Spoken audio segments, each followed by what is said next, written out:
Bonjour et bienvenue dans ce nouvel épisode du podcast Marketing Mania. Mon invité du jour, c'est Alex Viseo. Alex, c'est un YouTuber avec 104 000 abonnés, plus de 12 millions de vues. C'est aussi un podcasteur. Il a un podcast qui s'appelle Je t'emmène en voyage, où il interviewe des gens pour raconter leur voyage. Il a un podcast qui s'appelle Entrepoteur sur l'entrepreneuriat. Alex, c'est au départ un des premiers gars qui s'est lancé en France sur ce créneau qui est l'influence de voyage, montrer ses voyages et trouver un moyen de gagner de l'argent avec. C'est devenu un des plus gros influenceurs voyage sur la plateforme jusqu'à ce qu'il décide de quitter ce qui est essentiellement un job de rêve, c'est-à-dire qu'il est payé pour voyager dans une destination de rêve. Il a décidé de le quitter pour devenir coach en branding et on parlera dans cet épisode à la fois des rouages internes de l'influence de voyage, c'est-à-dire comment ça fonctionne, comment il crée ses vidéos, comment il crée des bonnes vidéos. Vous savez que moi, j'ai un intérêt énorme sur qu'est-ce qui fait qu'une vidéo YouTube est bonne et comment est-ce que ça fonctionne. Et là, on a une personne qui est dans un domaine totalement différent du mien, qui est l'influence de voyage, qui va nous raconter comment est-ce qu'il capture les bons moments dans un voyage, comment est-ce qu'il va trouver le bon storytelling, comment est-ce qu'il va choisir ses plans. Et c'est absolument fascinant. On va apprendre aussi comment il se fait payer, le business model derrière, d'où vient l'argent d'un influenceur voyage, comment il peut se permettre de voyager en temps plein, mais aussi le rythme de travail qui est derrière, et peut-être que ça a un rôle sur le burn-out et la décision finale d'arrêter. Mais plus largement, la décision d'arrêter, les valeurs qui l'ont conduit à faire ça, la philosophie, la réflexion qu'il y a derrière, qui est valide pour toute personne qui sent qu'il y a un changement de carrière à faire. Et c'est vrai que la manière dont Alex a fait ce changement de carrière, et on en parle dans l'épisode, est assez courageuse parce qu'il ne s'est pas laissé le choix de revenir en arrière. Il a vraiment posé quelque chose sur la table en disant « Moi, c'est bon, j'arrête et je vais passer à autre chose ». Et il l'a dit publiquement sur sa chaîne principale en faisant vraiment un virage à 90 degrés sur quelque chose de nouveau. Et je voulais comprendre pourquoi il l'avait fait comme ça, et ce qu'il compte faire ensuite et quelle est sa stratégie derrière pour rebondir sur une toute nouvelle carrière. Avant de rentrer dans l'épisode, une petite nouveauté chez Marketing Mania, c'est que moi-même, j'expérimente actuellement avec de nouveaux formats de contenu, et un format de contenu avec lequel j'expérimente beaucoup ces dernières semaines, c'est un nouveau format de newsletter que j'envoie le lundi. On appelle ça le mix du lundi. Et chaque lundi, j'envoie différentes idées, des petites analyses. Souvent, c'est des idées auxquelles j'ai pensé à l'origine pour une vidéo YouTube, mais finalement, c'est pas assez complet, c'est pas assez long pour une vidéo YouTube. Donc, j'envoie un email qui prend à peu près 5 minutes à lire et qui peut rassembler 2 ou 3 petites analyses de ce type. Pour vous donner un avant-goût, le mix dernier en date à être envoyé au moment où j'enregistre cette introduction, c'était le mix numéro 4 du lundi 13 avril.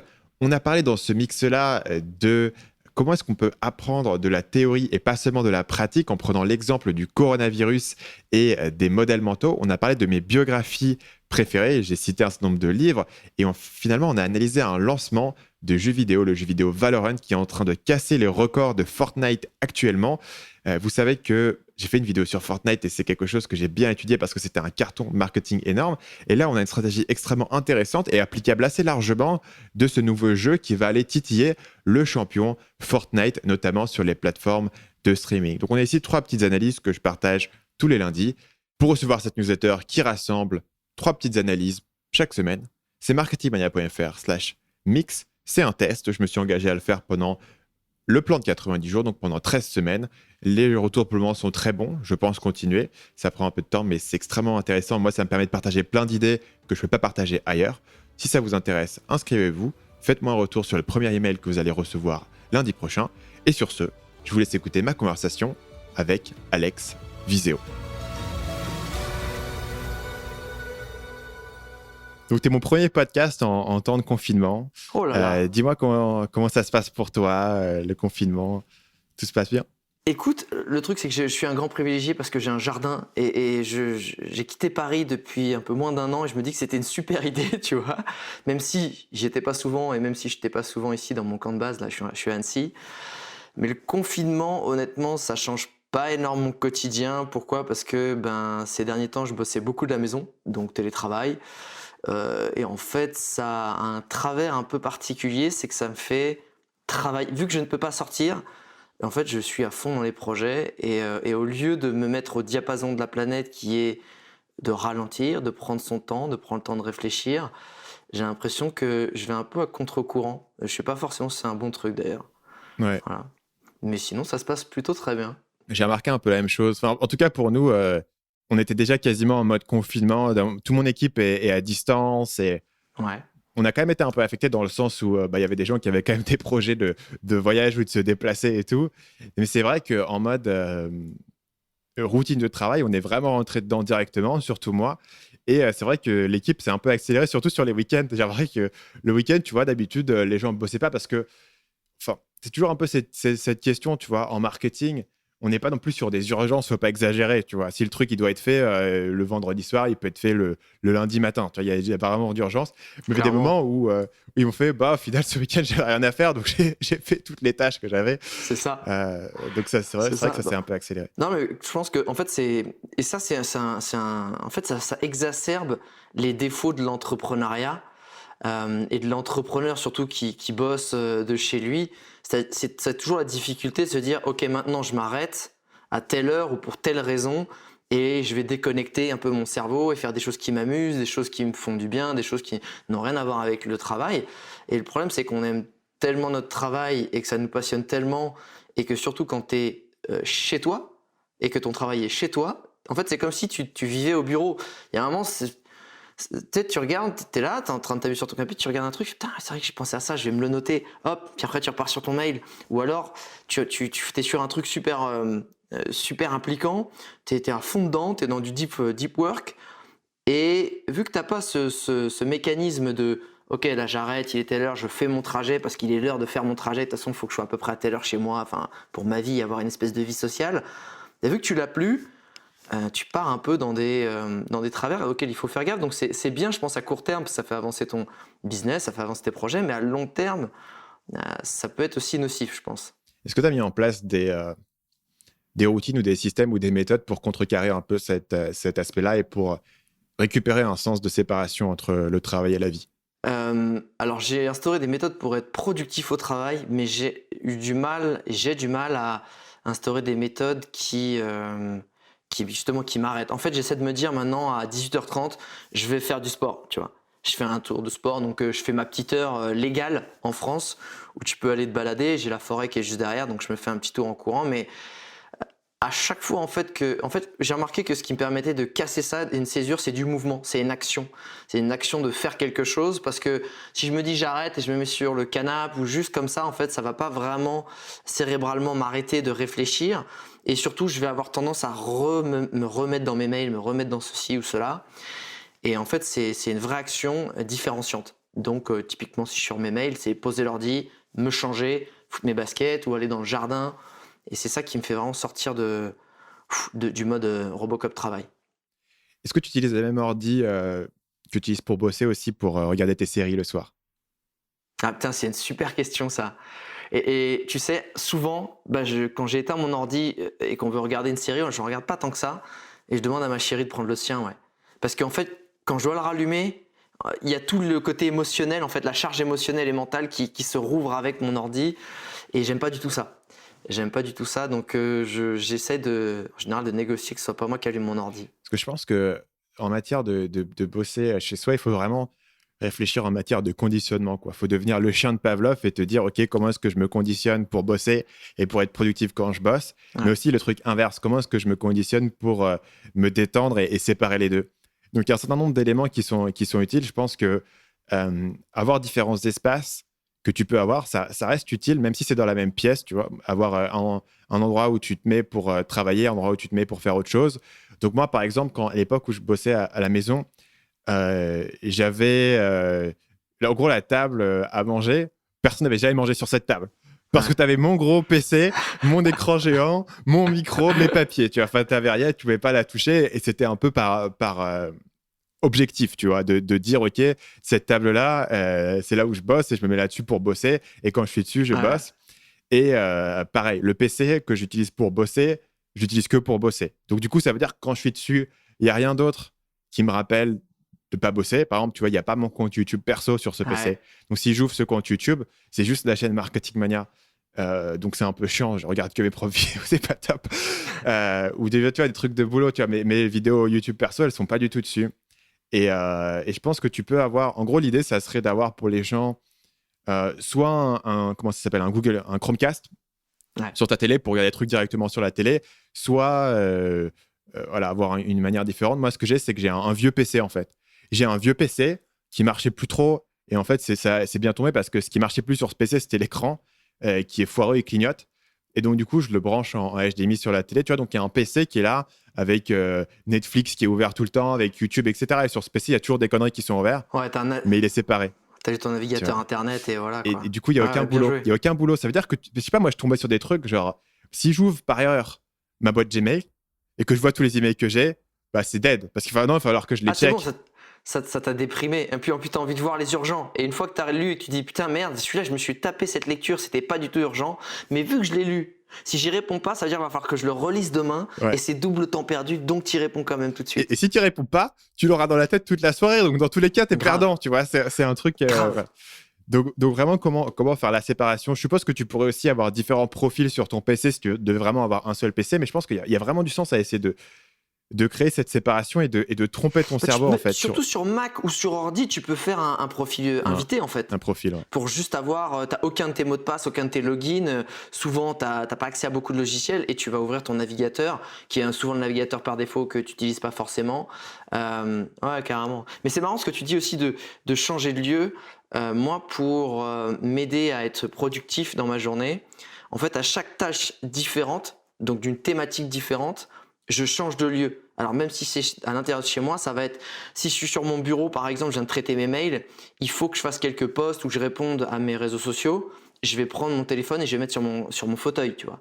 Parce que le fait en fait de faire une action, un mouvement et de me mettre dans un autre lieu, enfin dans une autre même situation, mon cerveau, j'arrive à le conditionner. C'est-à-dire que le matin, je me mets, tu me verrais, je suis magnifique avec mes petits chaussons en laine, avec ma couverture alpaga ramenée en bien rouge, ramenée du Pérou, et je fais ma création de contenu pendant 1 ou 2 heures. Donc je vais rédiger soit ma formation, soit ça va être des articles, soit des vidéos, soit des choses comme ça. Et au bout de 2 heures, boum, tu vois, je mets mes écouteurs, j'écoute des choses, je me fais une petite heure d'apprentissage, et je vais bouger un peu dans la maison.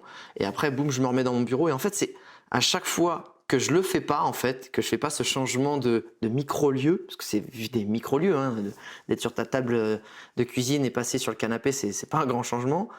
Et bien bizarrement, je suis pas aussi efficace. Parce que je suis encore un peu dans le mode d'après et je me dis, attends, en fait, le mail, est-ce que j'ai bien ceci?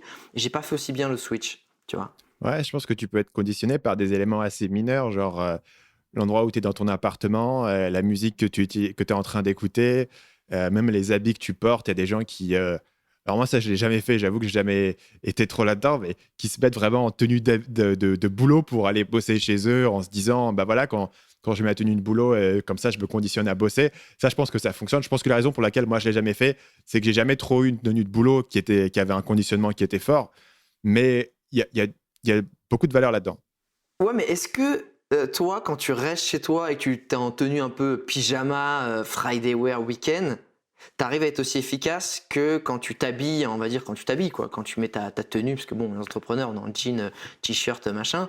Moi, je sais que si je m'habille pas, inconsciemment, je démarre pas ma journée, quoi. Le truc, c'est que moi, je suis toujours habillé la même chose parce que, enfin, comme j'avais du coup en Thaïlande, je suis juste en short, pieds nus avec un t-shirt. Donc, quoi qu'il arrive, je suis toujours dans la même tenue. Et voilà, je suis jamais en slip toute pas la un gros journée. changement. Ouais, c'est pas... Tu vois ce que je veux dire? Le mec met un t-shirt. Ma tenue de travail, c'est un t-shirt en plus. Il n'y a pas beaucoup de marge de progression. Après, moi, aujourd'hui, je suis vraiment dans une version assez extrême de ça où, en fait, j'ai un appartement spécial pour travailler dans mon immeuble. J'ai un appartement séparé qui est un bureau, en fait. Okay. Et donc, du coup, dans le bureau, tu vois, il y a tout mon truc. J'ai mon bureau qui se lève et qui se descend. J'ai mon micro, mon écran, mon machin, mon PC, ce qui fait que quand je suis là, il n'y a littéralement rien, quoi. Il y a des murs blancs avec des posters de mon livre et du Loup de Wall Street, comme tu peux le voir derrière moi, c'est magnifique. Et d'ailleurs, sur mes c'est magnifique. Plus récentes vidéos YouTube, mais tu vois, il n'y a rien, il n'y a aucune distraction, il n'y a rien. C'est juste un endroit où je vais pour bosser. Et dès que j'ai fini de bosser, même si je veux prendre une pause de 15 minutes, je vais chez moi, en fait. Donc, du coup, j'ai vraiment une séparation absolue entre les deux. Ce qui, évidemment, qui est possible que si tu as, dans mon cas, un appart séparé, ou alors une pièce en plus chez toi pour bosser, tu vois, si tu peux, c'est top. Mais si tu l'as pas, c'est vraiment de te dire comment est-ce que je crée une séparation et comment est-ce que je crée un conditionnement. Parfois, il y a des trucs cons, quoi. Il y a un auteur que je suis qui s'appelle Ryan Holiday. Son truc, c'est qu'il écoute une musique en boucle. Il y a une chanson qu'il écoute en boucle. C'est son conditionnement. C'est bizarre, mais ça l'aide à se dire, OK, je suis en mode écriture. Tu sais j'ai découvert un truc il n'y a pas longtemps qui est... donc en moi j'ai quand même la concentration d'un écureuil. Donc autant te dire que tu vois, il y a un bruit, il y a une lumière, il y a un truc qui passe. Ouh, qu'est-ce qui se passe? Tu vois, genre, c'est bon, j'ai tout perdu, ma concentration et ce que je faisais, et j'ai envie de faire autre chose, et je pars sur autre chose. Et il y a un truc que j'ai découvert il y a pas longtemps. C'est en fait des sites ou des applis, parce que c'est une appli aussi, qui te balancent une musique de concentration. Et ça a été étudié en fait en laboratoire où tu sais, tu as des fréquences que nous, de façon audible, on ne peut pas les percevoir à l'oreille, sauf que ton cerveau les perçoit, ok? Et en fait, ces musiques-là balancent des fréquences qui te mettent mécaniquement et un peu artificiellement dans un deep work. Et je te jure, bon moi là j'utilise, si on peut leur faire de la pub, mais je m'en fous, j'ai pas du tout de part chez eux, j'ai même pas de lien d'affiliation, rien. C'est Brain.fm, ils ont une appli et une web app. Putain, mais quand je mets ça, je ressors une heure et demie après, putain, mais d'habitude, au bout de 20 minutes, c'est bon, j'ai perdu cette efficacité pure de ce qu'on appelle le deep work. Donc, c'est vraiment, t'es focus, tu penses qu'à ça, t'es super productif. Et c'est magique. Franchement, c'est magique pour ceux qui ont du mal à se concentrer, qui ont du mal à se conditionner ou rentrer rapidement dans une tâche où il leur faut faire 4 fois le tour de l'appart ou de leur bureau. Mettez ça sur les oreilles. En plus, tu as différents styles. Tu peux avoir un peu la forêt, t'as du lofi, tu vas avoir la pluie, tu sais, les petits trucs comme ça, ou du piano. Mais sauf que derrière, il te balance cette fréquence qui, en fait, tu vas te calmer, te concentrer, et ça dure super longtemps. Moi, ça a boosté à mort ma productivité.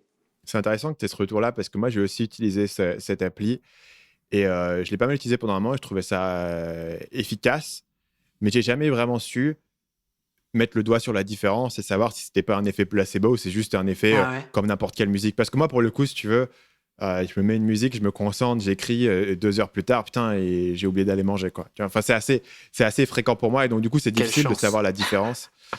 Ouais, moi, alors voilà, tu vois, en gros, ma grande théorie de l'univers, c'est que toi, ta grande force et ta grande faiblesse, ça va être souvent la même chose. C'est-à-dire que moi, j'ai cette force de me concentrer sur un truc à la fois et j'ai aussi cette faiblesse que je suis incapable de jongler plusieurs projets.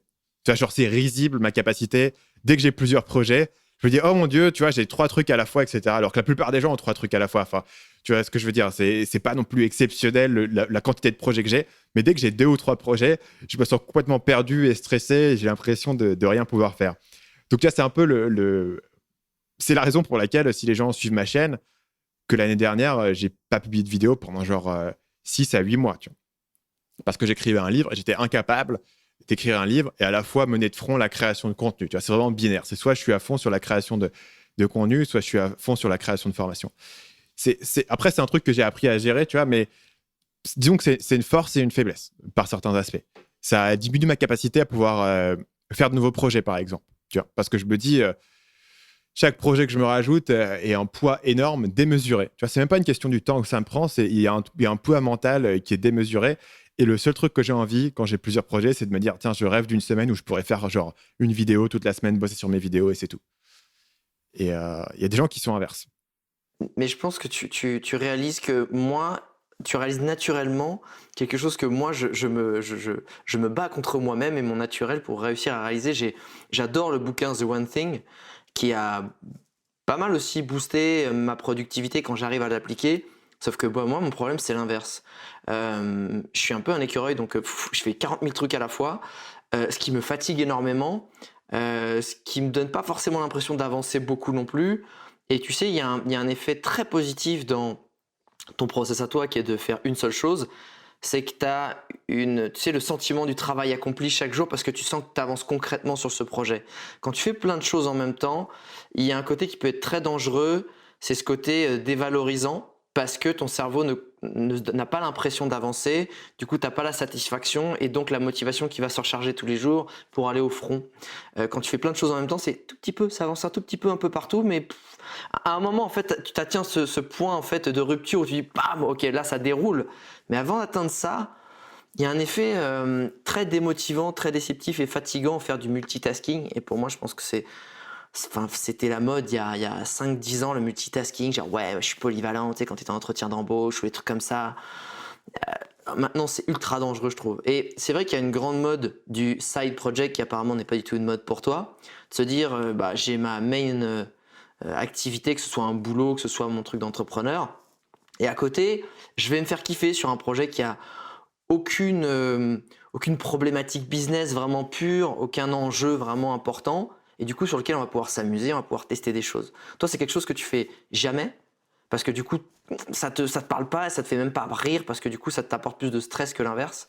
Bah, si tu retires toute problématique business, je peux le faire. Mais à partir du moment où c'est un projet annexe avec d'autres personnes qui sont dedans et qui ont besoin de mon feedback, que je regarde le truc. Moi, on a beaucoup de projets comme ça où c'est Stan, OK, j'ai fait ça, donne-moi ton feedback.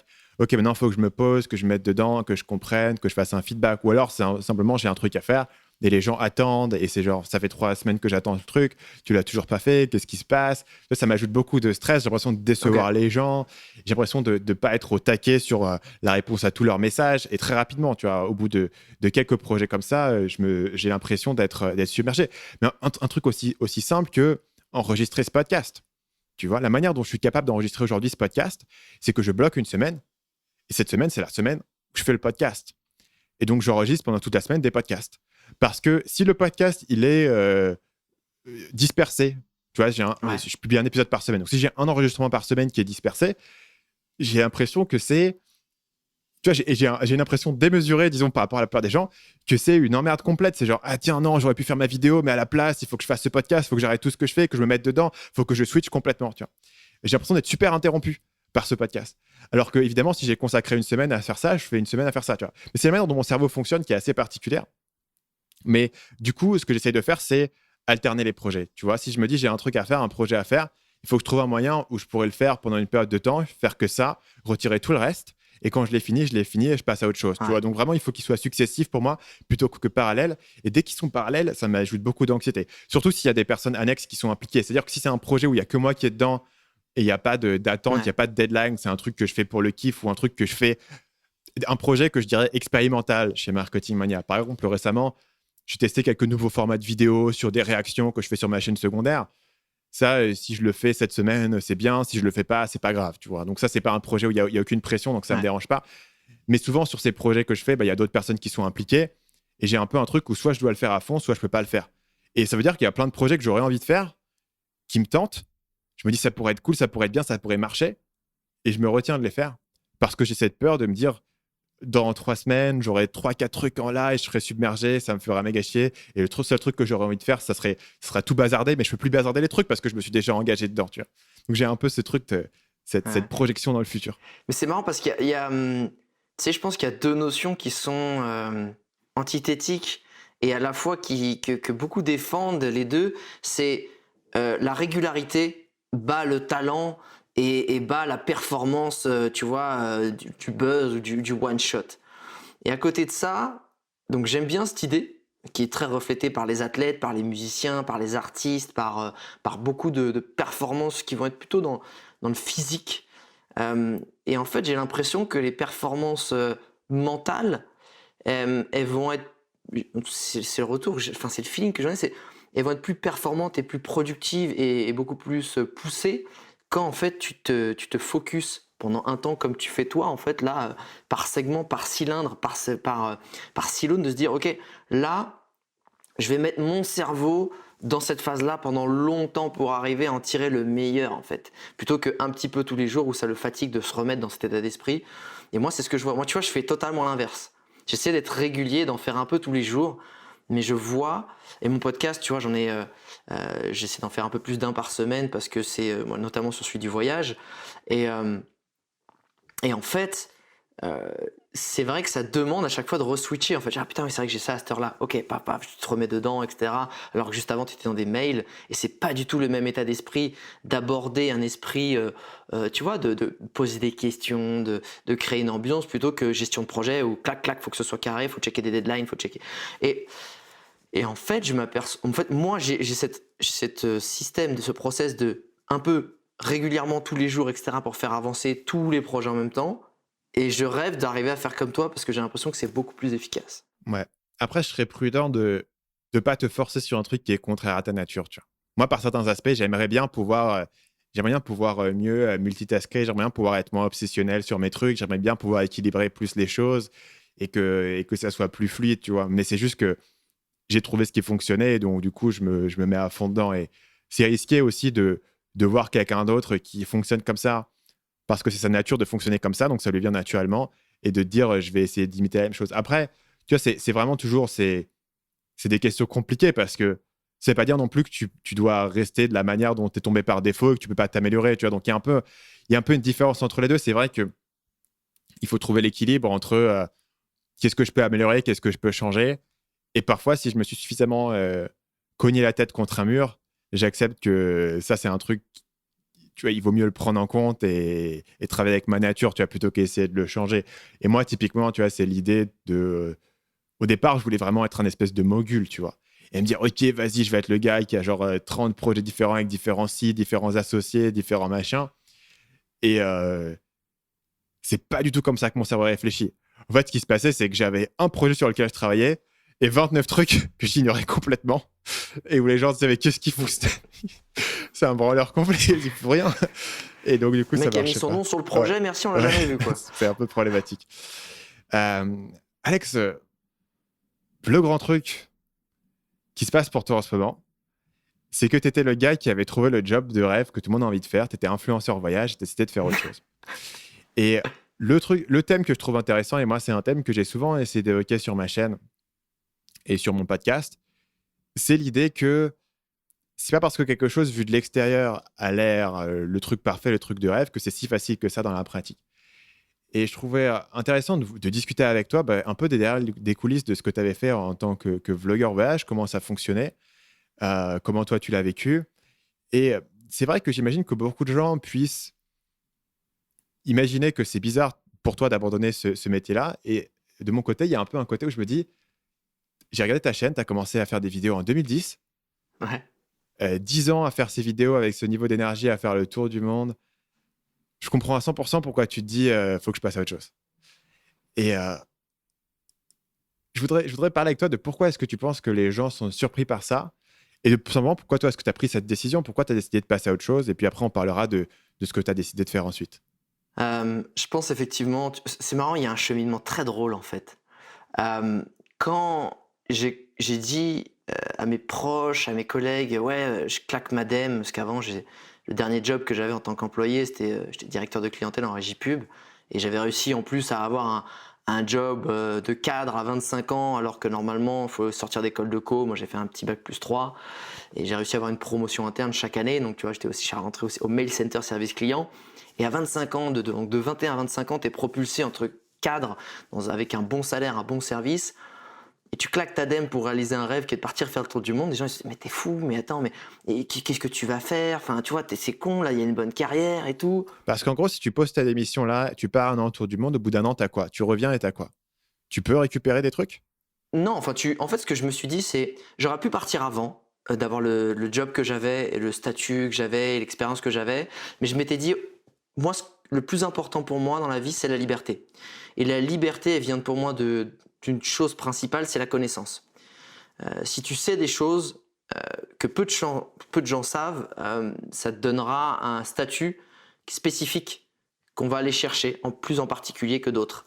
Et donc je me suis dit, je vais aller creuser ça, je vais me faire cette expérience, je vais essayer de me créer ce petit statut. En plus, j'étais un homme de moins de 30 ans en France, qui n'avait pas d'enfant.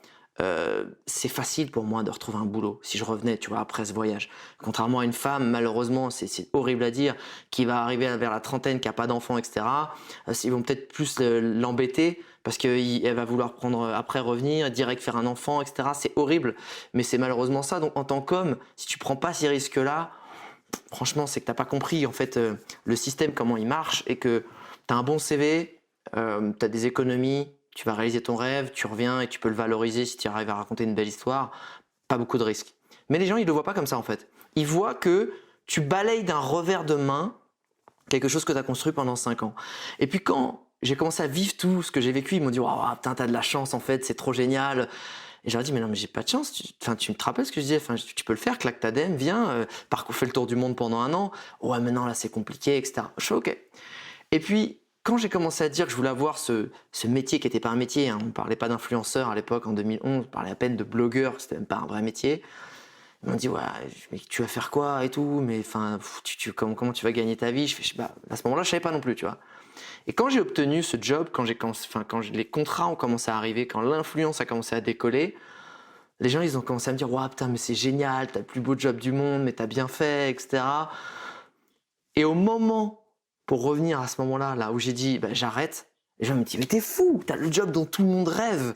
Qu'est-ce que tu fais ?» Enfin, tout le monde rêverait d'être à ta place, de caricaturer par le fait de dire « T'es payé pour voyager. » Et en fait, les gens, c'est ça qu'ils comprennent pas, c'est que il faut toujours s'écouter soi, il faut toujours aller de l'avant, il faut toujours essayer d'avoir, tu vois, un coup d'avance sur le jeu d'échecs.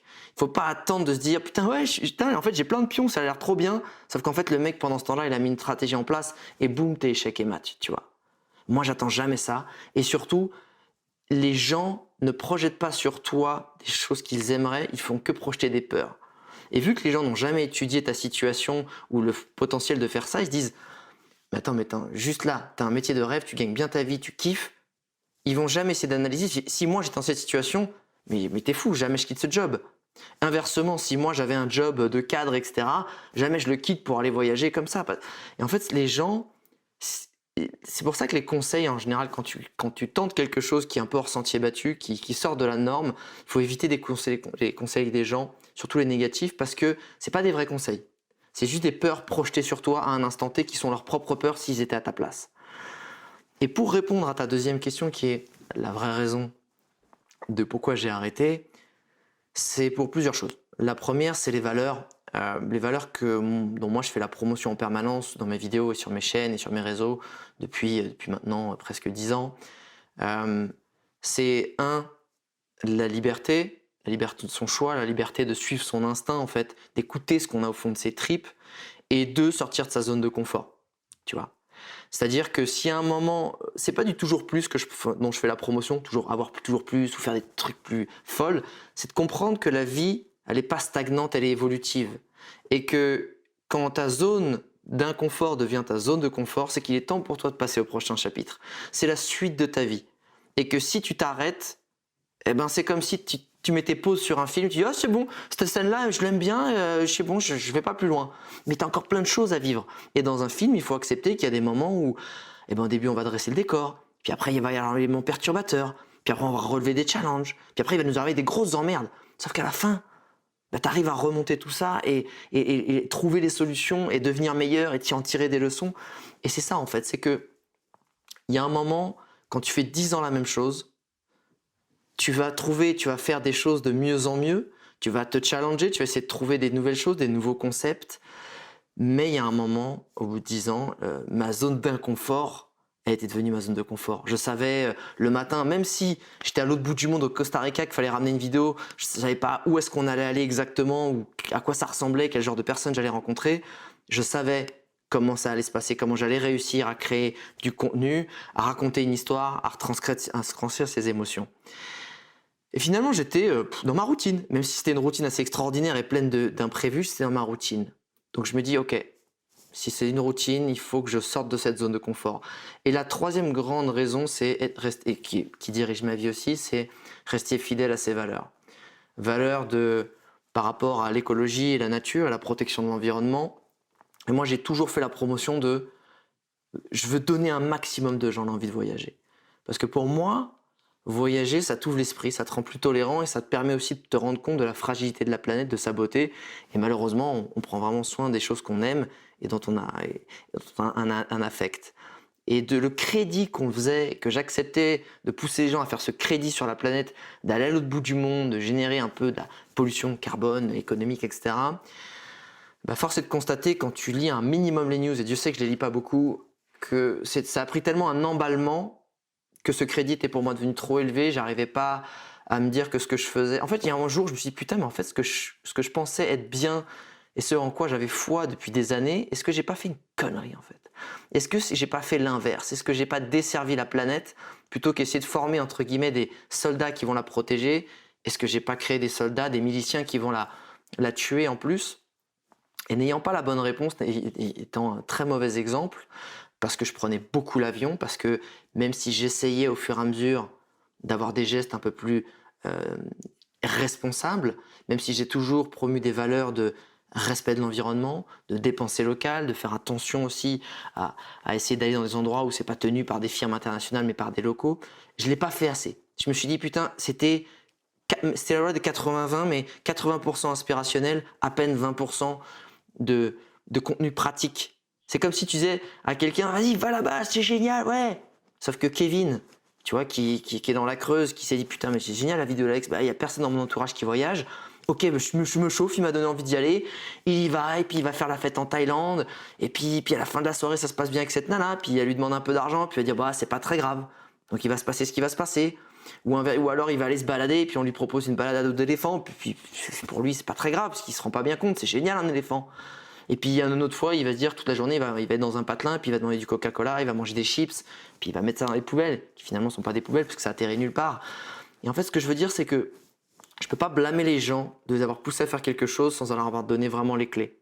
Alors, j'ai pas forcément la prétention de me dire que c'est moi qui aurais changé les habitudes des touristes français à moi tout seul, mais c'est de se dire, j'ai pas fait mon job à mon échelle, j'ai pas la vraie solution à court terme, et j'ai l'humilité de comprendre que je suis pas un bon exemple, donc j'ai préféré aussi me mettre en retrait par rapport à ça, en attendant de moi appliquer mes bonnes résolutions, de pouvoir avoir des vrais conseils intéressants, sans faire de la démago, dire oh bon attendez les mecs, je viens de me rendre compte d'une chose, tout ce que je faisais c'était un peu de la merde, va falloir changer les choses.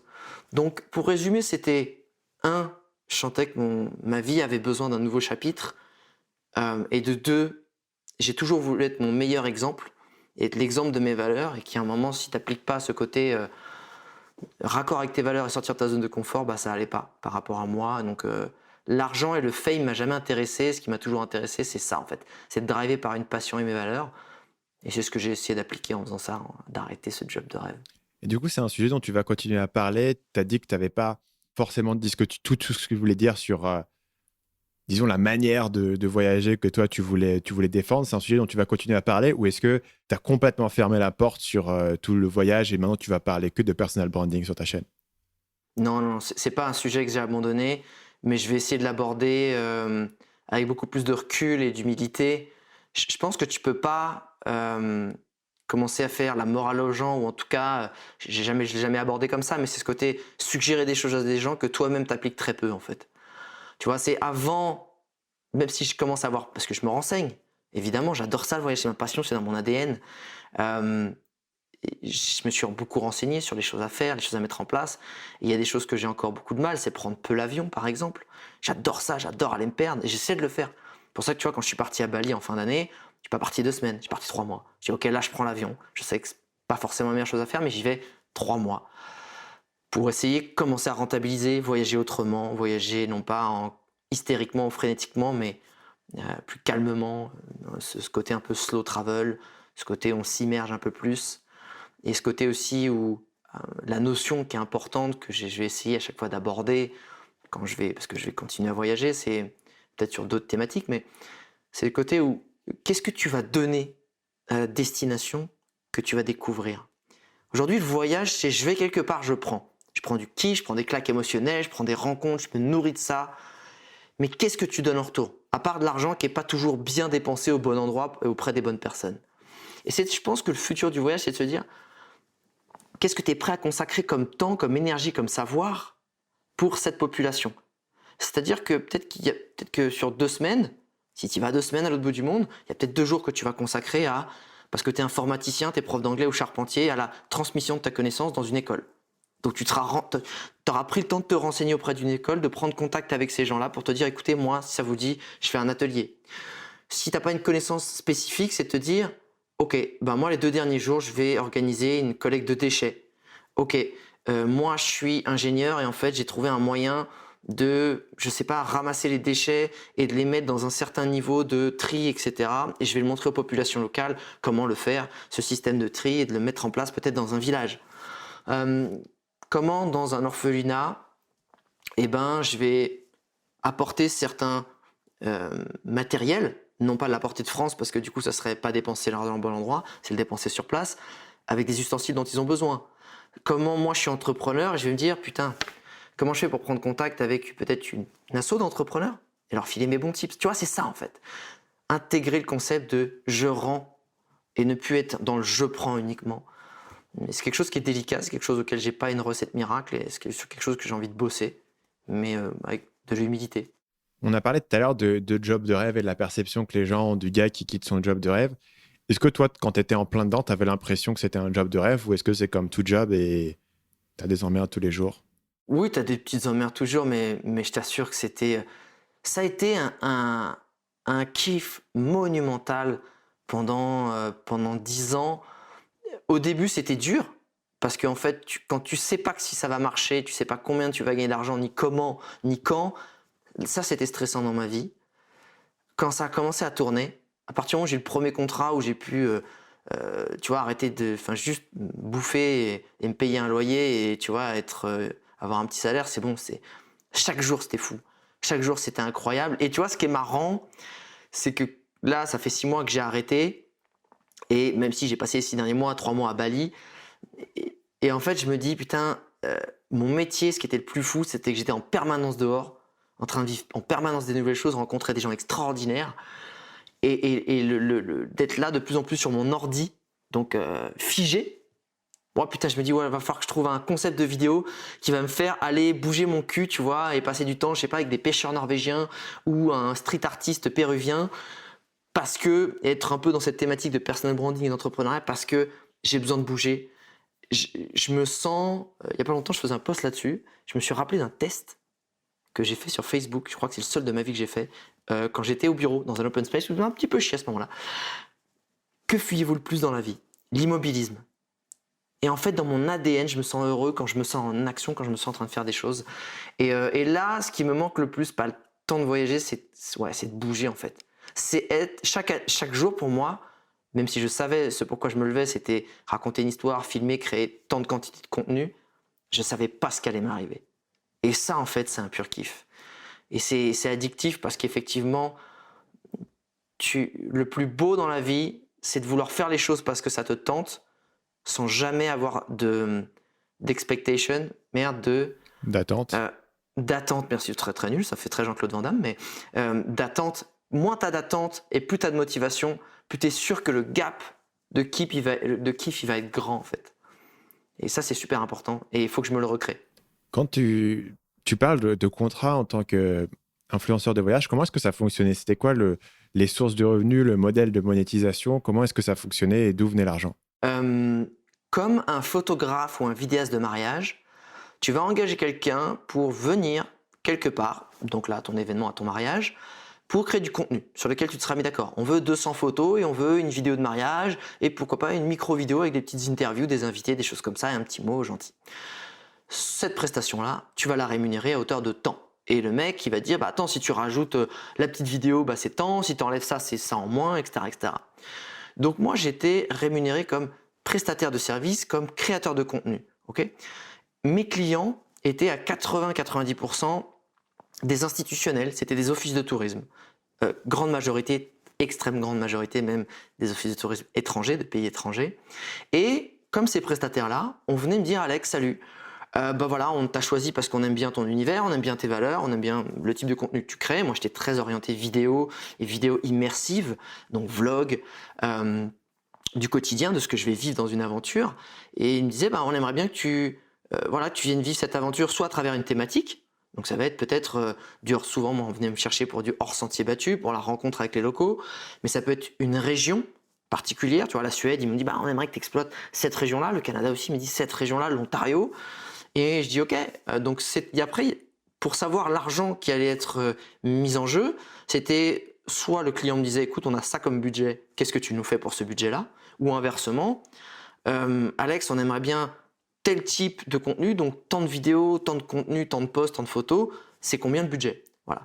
Et en fait, c'est comme ça. Et quand je partais en voyage, je savais exactement la quantité de contenu que j'allais créer, que ce soit le nombre de vidéos, le nombre de posts, sur les réseaux sociaux, etc.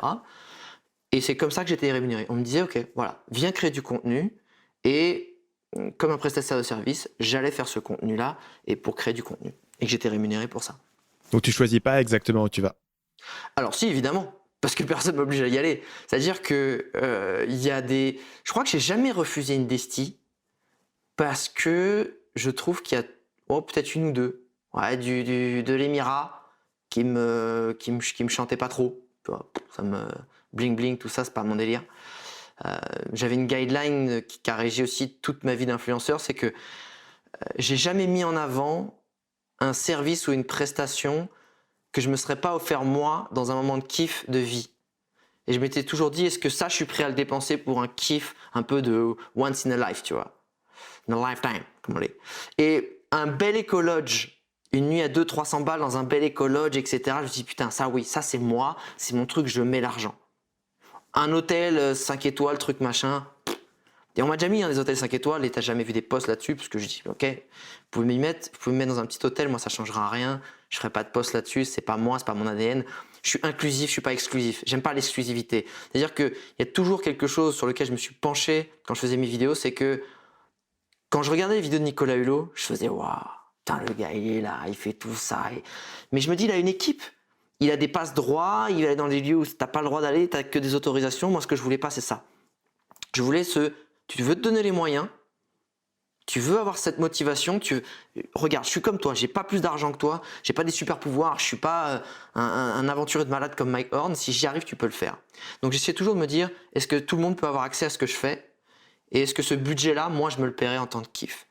Voilà. Donc ça, c'était quelque chose. Et est-ce que j'ai refusé des destis? Non, à part ça, jamais refusé. Est-ce qu'il y a un truc qu'il faut comprendre? C'est que normalement, un bon influenceur, il a l'expérience de dire en amont à la personne avec qui il va faire la collab, et peu importe si c'est pas du voyage, d'avoir un vrai échange. Est-ce que c'est tes valeurs? Est-ce que dans les lieux que tu veux visiter, c'est-à-dire, moi, on m'a jamais fait visiter un zoo. Je leur ai dit, la captivité, c'est pas mon truc. Par contre, des centres de réhabilitation d'animaux qui sont récupérés de la chasse, etc., du braconnage, et qui ensuite vont peut-être être réintroduits pour ceux qui peuvent dans la nature, ça, ok.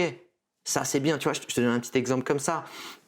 Mais c'est de se dire, quand tu es un influenceur, il n'y a pas de je me retrouve en OP, et encore une fois, ça peut être sur une autre thématique que le voyage. Ah bah non, mais ça, putain, je peux pas le faire, etc. T'as mal fait ton boulot. T'as mal fait ton boulot et tu dis, ouais, mais vous auriez pu me dire. Non, c'est à toi en tant qu'influenceur de dire, voilà, moi je suis comme ça, voilà mes valeurs, voilà ce que j'aime faire, voilà ce que j'aime pas faire. C'est-à-dire que si t'es végétarien, faut le dire aussi, ça. C'est important. Parce que le prestataire, ça se trouve, il t'aura fait faire une dégustation d'un super barbac si t'es en Argentine, assado, avec une pièce de viande que t'as jamais vu ça tellement elle est fondante, elle est épaisse. Mais si t'es végétarien, ça fait pas de sens en fait. Donc il y a un vrai travail en tant qu'influenceur de sonder mutuellement les attentes de chacun. Et moi à chaque fois je disais voilà, moi je suis positionné sur du hors sentier battu, je veux surtout pas de guide avec moi, ça m'arrivait d'en avoir parce que politiquement on pouvait pas me le laisser faire, ils acceptaient pas. Et je dis ok, mais ça veut dire que c'est moi qui décide de l'itinéraire. Et je veux quelqu'un qui ressemble un peu. Je veux pas être en mode. Alors ici, en 1792, il y a machin qui est. Tu vois. Je veux un gars qui est en mode pote, tu vois. Et c'était important parce que moi, je créais de la vidéo. Je pouvais pas m'occuper d'un guide parce que souvent, un guide, il est tout le temps en train de te parler, etc. Je dis, j'ai besoin de quelqu'un qui soit avec nous dans la même vibe. Donc, ça, pareil, il faut le dire. Si tu le dis pas, tu as des déconvenus. Tout le monde est frustré. Tu passes pas une belle aventure. Et il y a un vrai travail en amont qui est super important, encore une fois. Donc, c'était.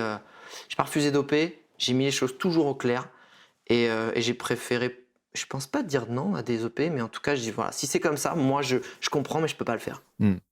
C'est quoi le système d'intermédiaire? Donc, c'est-à-dire que je suis un office du tourisme, je sais pas, du Pérou. Comment est-ce que je te trouve? Parce que je suppose que le gars de l'office du tourisme au Pérou, il parle pas français. C'est quoi le système? C'est quoi le circuit par lequel les gens arrivent vers toi? Très simple, les gros offices de tourisme mondiaux ont des bureaux dans chacun des gros pôles de tourisme. Donc les Français sont un pôle et une manne touristique assez importante pour pas mal de destinations, donc ils vont avoir leur bureau propre. Les plus petits offices de tourisme qui ont, on va dire en France, la France est moins stratégique, vont avoir ce qu'on appelle des bureaux de représentation. Un bureau de représentation, c'est un bureau qui va avoir des employés qui vont représenter plusieurs offices de tourisme. Voilà. Donc ça peut être, je sais pas, le Panama, l'Islande et autres, mais qui vont pas être la structure étatique du pays, qui est normalement qui est le cas. Ok. Dans les deux cas, leur activité a évolué, c'est-à-dire qu'avant, il y avait une personne qui était en charge des RP, donc des relations presse. Parce que les offices de tourisme, leur gros sujet pour avoir, leur gros levier média pour avoir de la visibilité, c'était les journalistes. D'avoir des articles, d'avoir des sujets, d'avoir des interviews, d'avoir tout ça. Donc, et puis je peux t'assurer qu'il fallait les mettre bien. Et c'est pour ça qu'avec les influenceurs, ils avaient gardé ce mécanisme pendant des années d'un journaliste, qu'un journaliste qui passe pas un bon moment pendant son séjour, putain mais tu te chies dessus parce qu'entre guillemets tu te dis il va me pondre un truc, il va me descendre.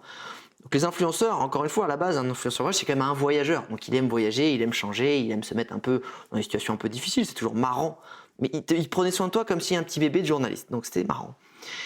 Donc tu vas avoir ça, et ça a glissé sur le fait qu'il y avait des personnes qui étaient en relation un peu spécialisées sur RP, influence. Donc tu repères les profils. Il n'y a pas 50 personnes en France qui... Je pense, je dirais qu'il y a une petite dizaine de personnes qui vivent bien correctement de l'influence voyage en France. Donc ces mecs-là, tu les repères vite. Ces mecs et ces filles, hein, il y a beaucoup de filles d'ailleurs. C'est très féminin et tant mieux. Donc c'est un côté en fait où c'est comme dans n'importe quel secteur, dans l'automobile, dans les finances. Finalement, tu as l'impression que c'est immense, mais c'est tout petit. Tout le monde le sait. Et à partir du moment où tu as fait une première mission, que ça s'est bien passé, que tu as fait du bon boulot, que tu as eu des bons résultats, que tu es quelqu'un de bien, moi, depuis les 2 premières missions, mon téléphone a, entre guillemets, s'est jamais arrêté de sonner. J'ai jamais eu à démarcher pendant 7 ans une seule fois pour avoir un contrat en fait. Donc c'est un vrai luxe. Mais je pense que c'est comme ça que ça se passe. Et moi, on est toujours venu me voir. Donc, il faut rentrer dans un circuit, il y a un certain nombre de personnes qui sont des points de décision. C'est pas un énorme milieu. Les gens se connaissent plus ou moins et savent qui t'es. Et donc, du coup, ils vont avoir une demande et vont dire, tiens, ça, c'est pour Alex. Je pense qu'il y a un truc hors sentier battu, je vais lui envoyer ça. Et en fait, ils font la plaque tournante et toi, t'attends de voir ce qui arrive, quoi. Exactement. Et ça dépend. Ce qui est intéressant, c'est qu'encore une fois, le principe de passer par un influenceur, peu importe sa thématique, c'est d'accepter que ta marque ou ta destination soit vue à travers le prisme et l'univers et la personnalité de cet influenceur ou de cette influenceuse. Donc si tu es une destie qui veut se donner un côté un peu quali, un côté très inspirant, un côté haut de gamme, tu sais, dans le côté un peu léché, très, très dans le visuel, c'est peut-être pas moi que tu vas aller voir.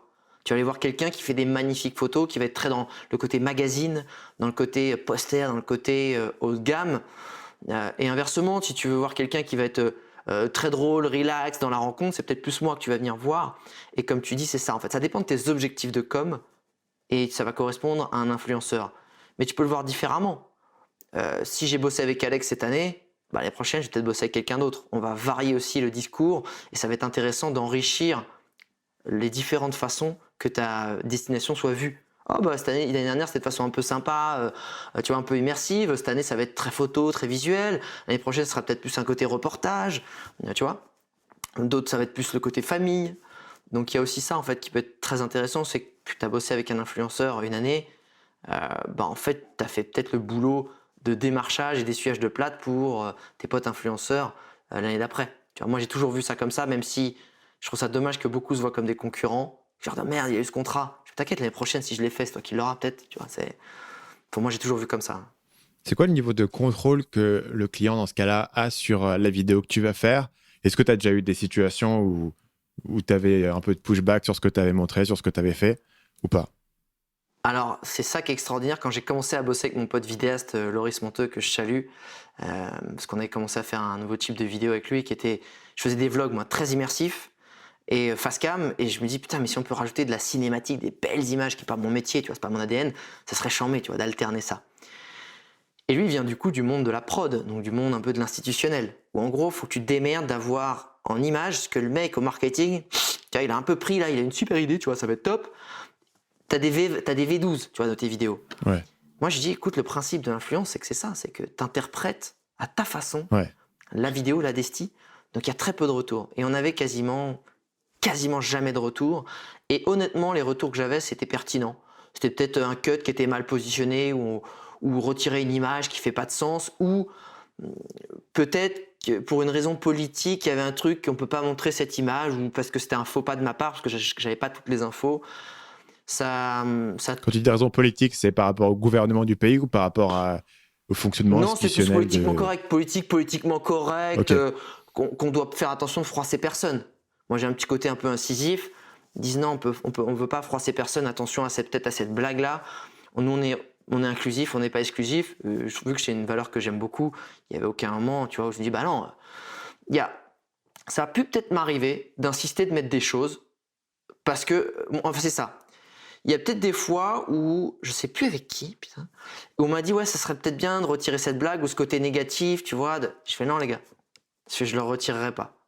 C'est parce que si vous voulez que les gens accrochent sur ce que je dis et qu'il y ait encore plus de sens, c'est la réalité. Et la réalité, il y a toujours des points positifs, mais il y a des points négatifs. Et souvent, je le présentais un point qui n'est pas forcément négatif, mais qui est la réalité et qui fera que mettre en valeur encore plus les côtés positifs. Et je refusais. Je disais non, je suis désolé, je retirerai pas. Ça fait pas de sens. Je dévalorise pas le truc, je ne mens pas surtout. Je ne fais que dire quelque chose qui est un petit peu quelque chose qui peut être marrant, qui peut être cocasse, mais tu sais, sur ce côté un peu institutionnel, un peu léché, eux, ils sont pas là pour ça. Tu vois, faut froisser personne, on peut pas se mettre en porte-à-faux soi-même. Mais c'est l'avantage de l'influence. Tu déportes ton discours sur quelqu'un d'autre. Et le discours de quelqu'un d'autre, c'est pas le tien, c'est son avis, c'est son positionnement. Donc ça a pu m'arriver quelquefois assez rarement qu'on me demande de retirer des choses qui, à leurs yeux, paraissaient négatives, mais que j'ai refusé. Ok. Je suis curieux du process de création de vidéo. Tu as mentionné à l'instant Loris. Il y a quelques fois où je t'ai vu mentionner que tu avais une équipe derrière. Est-ce que tu peux m'expliquer un petit peu comment est-ce que le process de création de vidéo fonctionnait et quelle équipe tu avais autour de ça? On était deux. Moi, au début, j'étais très longtemps tout seul. Ok. Et je faisais venir des potes avec moi qui me tenaient la caméra quand j'en avais besoin, qui n'étaient pas du tout des pros. Et un jour, j'ai eu, je te dis, cette envie de concept que j'avais vu un peu aux États-Unis sur des trucs qui se faisaient et je trouvais ça cool.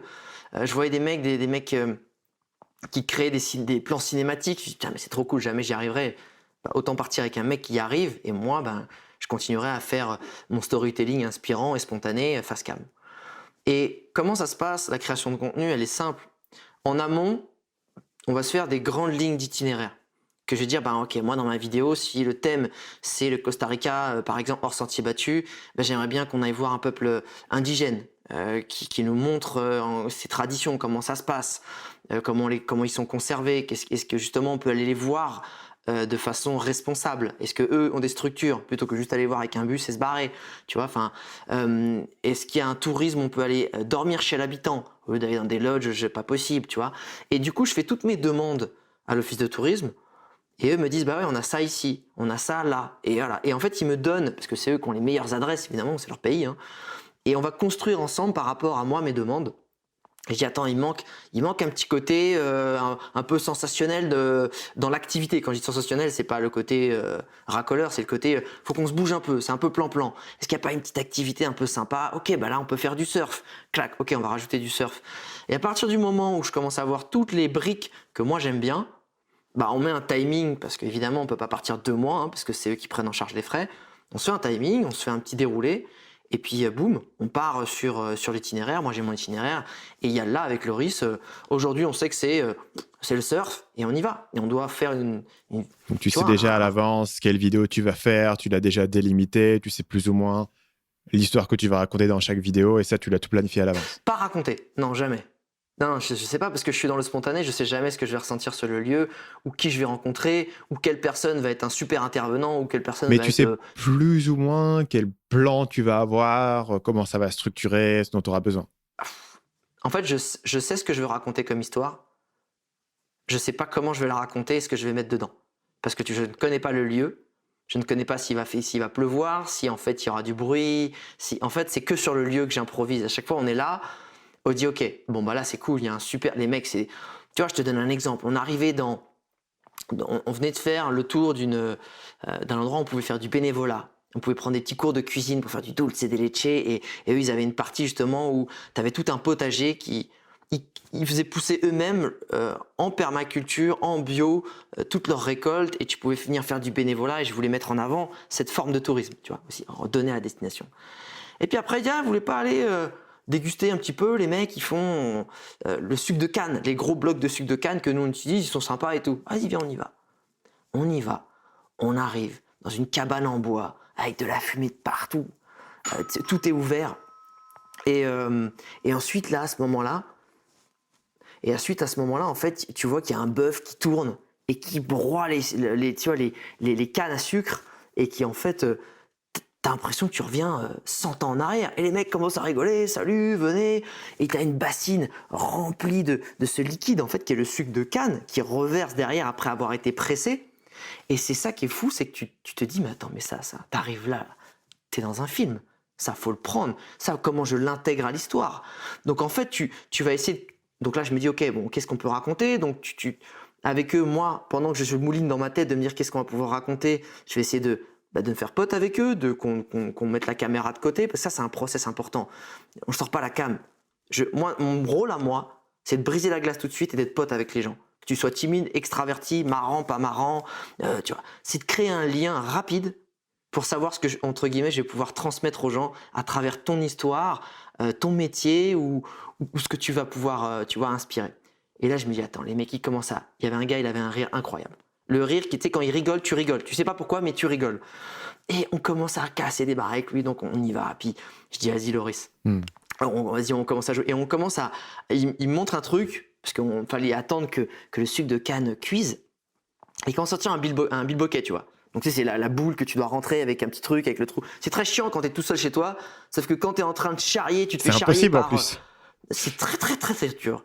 Et à ce moment-là, et du coup, je dis, mais attends, mais ce truc-là est trop marrant, on est en train de pas... Donc tu te fais charrier, le mec te montre, une fois il y arrive, il te dit, vas-y, à toi. Donc tu vois, j'essaye, et le mec se marre. Et je dis à mon pote Nathan, c'était pas Loris qui était ce jour-là sur ce tournage, c'était un des rares fois où il était pas là. Je dis à Nathan, allume la cam, capture-moi ce moment, tu vois, on racontera un truc. Donc là, je suis là, et en fait, je raconte le fait que je me fais charrier, que en fait, finalement, après, on a déboulé ici dans ce lieu, et pendant qu'on est en train de vivre un vrai moment, qui est déjà en train de se passer, je vais raconter mon histoire dessus. Et je vais dérouler le truc. Plutôt que là, je fais, alors, là, on va là, puis on va voir comment se fait le sucre, etc. Il y a déjà une énergie, et je pose un sentiment dessus, je pose une petite narration. Tu vois ce que je veux dire? Et là, c'est top. Tu vois un mec qui se force pas à rire, parce qu'il y a la cam, c'est que c'était déjà comme ça. On l'a capturé. Et bah, du coup, ça te fait une séquence en or et un souvenir de malade, en fait. Et du coup, au moment où tu finis ton tournage et avant de faire le montage, est-ce que dans ta tête, tu as déjà grosso modo la vision de ce que tu vas avoir dans ta vidéo finale, ou est-ce qu'il y a encore beaucoup de choses qui vont s'écrire au montage? Non, j'aimerais te dire oui. C'est peut-être ce qui fait que mes vidéos, j'ai peut-être pas eu des centaines de milliers d'abonnés, hein. Peut-être que mes vidéos sont pas assez structurées et racontées, certainement. Mais en fait, j'adore tellement trop la spontanéité et le vrai que je voulais pas en fait Je préfère juste avoir les guidelines de où on va, qu'est-ce qu'on va chercher comme thématique, et le reste, on y va à l'impro en fait. C'était très de l'impro. Et après, par contre, quand on a tourné, je fais bon, ça. Mais je veux dire, post-tournage, tu vois. Ah, Est-ce que en gros, la vidéo, elle est écrite dans ta tête? C'est la question que je me pose. Est-ce que dans ta tête, t'es genre, ok, la vidéo, je vois tout ce que j'ai eu comme plan, ça va faire ça, ça, ça. Ou est-ce qu'au montage, t'es encore en train de te dire, ouais, j'ai 5 heures de rush, il faut que je trouve quoi en faire? On filme utile. En général. Ok. Ouais. Et en fait, ce qu'il y a, c'est qu'en process, chaque soir, quand tu rentres, tu fais ce qu'on appelle les backups, donc c'est les sauvegardes, les doubles sauvegardes sur 2 disques durs différents, parce que c'était en voyage, tu te fais voler, il y en a un qui pète et un truc comme ça. Donc pendant que tu fais ça, tu t'écris aussi. On a fait ça, ça vient dans telle vidéo, ça vient dans telle vidéo. Et des fois, quand c'est des vidéos par thématique, parce que la plupart du temps, c'est des vidéos un peu par aventure, donc tu vis plus, finalement c'est chronologique, mais des fois c'est classé par thématique. Bah, des fois, tu as un bout de vidéo dans tel jour, mais qui va venir un peu comme un tournage. Et puis le lendemain, tu fais un autre bout de vidéo qui va dans une autre vidéo. Enfin, tu vois, c'est pas par ordre chronologique. Donc il faut bien avoir ton séquencier, te dire, tiens, cette séquence, on l'a tournée, ça va bien là. Ah, la seule chose auquel il faut toujours penser, c'est faire les intros et les conclusions. Et de présenter ce qui va se passer et de mettre ce qui s'est passé, ce que j'en ai pensé, etc. Et ça, c'est la seule chose que des fois, ça m'est arrivé une fois d'oublier, je crois, parce que tu es tellement dans le truc. Mais c'est la chose qui vient conclure. Et ça, je peux de toute façon jamais la faire en amont ni après. En amont, je peux l'intro, pas la conclusion. Parce que je vais être chargé de tout ça, en fait, de cette émotion. Et le problème, c'est que souvent, à la fin du tournage, tu es tellement un peu rincé et que tu es content d'avoir fini que tu oublies des fois de faire ta conclusion. Et tellement, j'avais vu plus sur une question sur un point de process très particulier. Des plans où tu vas faire une phrase, tu vas raconter un truc, et la phrase va se poursuivre sur plusieurs plans, tu es dans un endroit complètement différent. Je me demandais comment ce truc-là a été tourné, juste en termes de process, un petit détail de comment est-ce que tu réalises ce plan où la phrase, on a l'impression qu'elle se continue comme si tu disais la même phrase, mais tu es dans des endroits totalement différents, même à des endroits différents de la journée. Ça, c'est quand tu es en train de rêvasser dans ton bus ou de prendre un café en plein milieu de la jungle avec ton pote, et tu te dis, putain, viens, on pourrait faire ça, ça pourrait être trop stylé.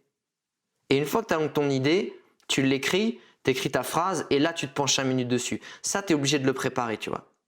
Mais ça te vient parce que le lieu, l'univers, le thème t'inspire quelque chose et que tu le prépares. Tu écris ta phrase et surtout tu prépares en fonction de ce que tu veux, tu prépares ton mouvement. Tu vois. Il y a beaucoup de choses qui sont de transition qui ont été la grande mode comme ça, tu crées un mouvement en fait. Donc c'est-à-dire que si tu crées un mouvement, il faut initier un mouvement quelque part et le terminer dans un autre lieu. Mais ça s'écrit en fait. Dans le sens où tu dis, ok, là je l'ai commencé de gauche à droite, je dis ça, il va falloir que je termine de droite à gauche, tu vois, et de dire telle fin de mot pour pouvoir que ça marche en fait. Donc ça se prévoit effectivement.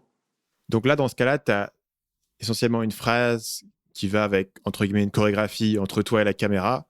Tu répètes cette même action, cette même phrase entière avec l'ensemble de la chorégraphie dans 3, 4, 5 endroits différents. Et après, tu l'intercutes au montage et tu as ton truc.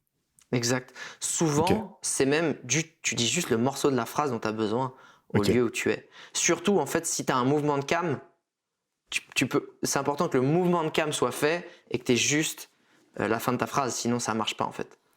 J'étais curieux là-dessus parce que ça, je l'avais vu souvent et c'est vrai que comme tu as un mix entre le côté très spontané dans tes vidéos et tu as d'autres endroits où tu dis tiens, ça, il a quand même dû le préparer, il a quand même dû y penser.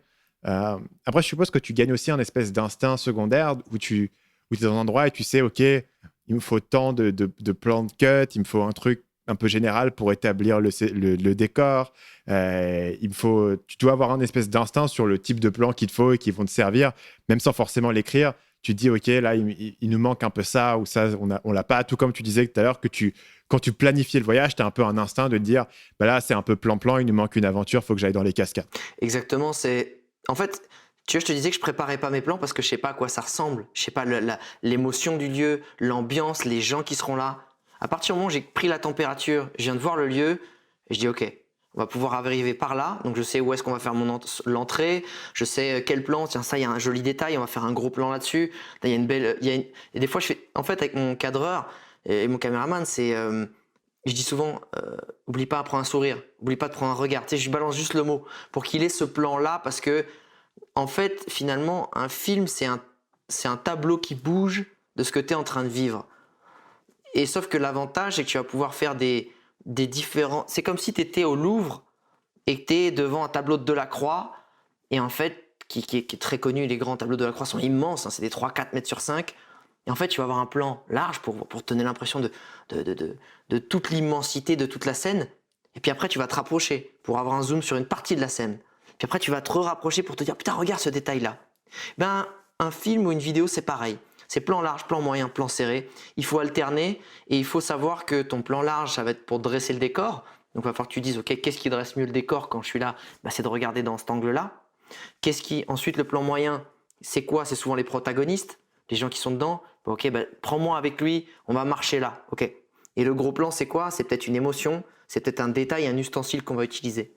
Donc en fait, à partir du moment où tu sais où tu es arrivé, tu vas le découper instinctivement comme ça, pour la visuelle, et ensuite, tu vas avoir les sonores.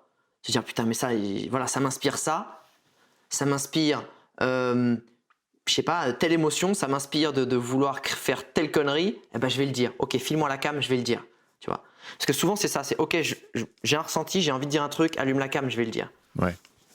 C'est ça un peu le process. Vraiment, c'est intéressant de voir en fait les instincts que tu développes, quoi. Parce que si moi demain je devais faire un vlog, comme j'en fais pas, j'ai la sensation de me dire ok, il faut que je comprenne ce que je vais faire, il faut que j'écris, il faut que je me prépare, parce que je sais que j'aurais pas l'instinct sur le moment de l'improviser et de savoir ce qu'il faut que je fasse. Et je me dis j'ai loupé la moitié des plans, il y a pas d'intro, on voit pas le lieu, je me suis planté, tu vois. Et justement, tu penses que plus tu le fais, plus tu gagnes ce sens un peu ce sixième sens, un peu comme moi j'écris mes vidéos, où je gagne un sens de dire ok, là j'ai les bonnes idées pour la vidéo, même si la vidéo elle n'est pas encore écrite, je comprends les différents ingrédients, l'élément, la progression dont j'ai besoin, et tac tac tac, j'ai confiance que je saurai la dérouler. Et bon, toi, il te faut aussi cette même confiance en toi quand tu es là, parce que sinon tu peux pas profiter de ton moment si tu es toujours en train de te poser les questions. Donc il faut un peu ce sixième sens de savoir que tu auras ce qu'il te faut et que tu sauras raconter l'histoire. Je pense qu'effectivement, c'est des facilités, c'est des automatismes. C'est pas un sixième sens, je pense, c'est un automatisme.